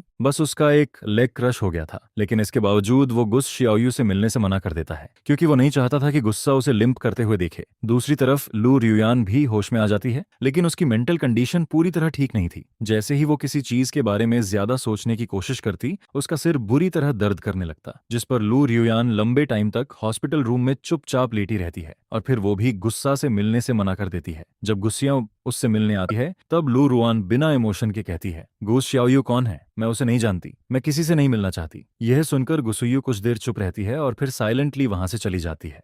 असल में गुआओ खुद को थोड़ा गिल्टी फील कर रही थी, क्योंकि शिन्हा ने उन पर अटैक सिर्फ उसे बचाने की कोशिश में किया था, जिस पर गुस्सियू उनके लिए कंपेंसेशन छोड़ देती है और फिर वहां से चली जाती है। जैसे ही उसे पता चलता है कि गुस्सियाओ चली गई, लू रुआन हॉस्पिटल रूम में साइलेंटली टीयर्स शेड करने लगती है। असल में वो सिर्फ प्रिटेंड कर रही थी, उसे एमनीजिया नहीं हुआ था, लेकिन उसकी हालत लगभग एमनीजिया जैसी ही बन चुकी थी। क्योंकि जो इंसान हमेशा स्मार्ट रहा हो, जब वही प्रॉपर्ली सोच ना सके, तो वह प्रैक्टिकली ऐसा फूल बन जाता है जो किसी चीज के बारे में सोचना ही छोड़ देता है, और उसके लिए यह किसी टॉर्चर से कम नहीं था। इसके बाद दोनों कॉलेज एंट्रेंस एग्जाम मिस कर देते हैं, जिस पर अगले साल वो दोबारा एग्जाम देते हैं। इस बार लिन वान को पेइंग यूनिवर्सिटी में एडमिशन मिल जाता है, लेकिन लू रुआन सिर्फ बीजिंग की दूसरी यूनिवर्सिटी में ही एडमिशन ले पाती है। हालांकि यह भी लू रुआन की डेस्परेट एफर्ट्स का रिजल्ट था। स्कूल ओपनिंग वाले दिन लिन वैन फिर से एक सरप्राइज प्रिपेयर करती है, लेकिन उस दिन काफी सारे स्टूडेंट्स प्लेग्राउंड की तरफ भागते हुए जा रहे होते हैं। सब एक्साइटेड होकर कह रहे होते हैं, वहां कुछ एक्साइटिंग हो रहा है, ऐसा लग रहा है जैसे किसी की शादी हो रही हो। यह सुनकर लिनवान रास्ते में एक स्टूडेंट को रोककर पूछती है, एक्सक्यूज मी, क्या तुम मुझे गुसिया को ढूंढने में हेल्प कर सकते हो? जिस पर वह स्टूडेंट सरप्राइज्ड होकर कहता है, तुम जरूर फ्रेशमैन हो, आज गांव यार सीनियर बिशु की शादी है, क्या तुम्हें पता नहीं था? फिर वो एक्साइटमेंट में आगे कहता है, senior Gu and senior B U दोनों सुपर अकॉम्प्लिश्ड हैं। उन्होंने बहुत सारे ग्रेड्स स्किप किए हैं। अब तो senior B U grade school में भी सेलेक्ट हो चुका है, शायद ग्रेजुएशन के बाद यहीं टीच भी करे। इसके बाद वो स्माइल करते हुए कहता है,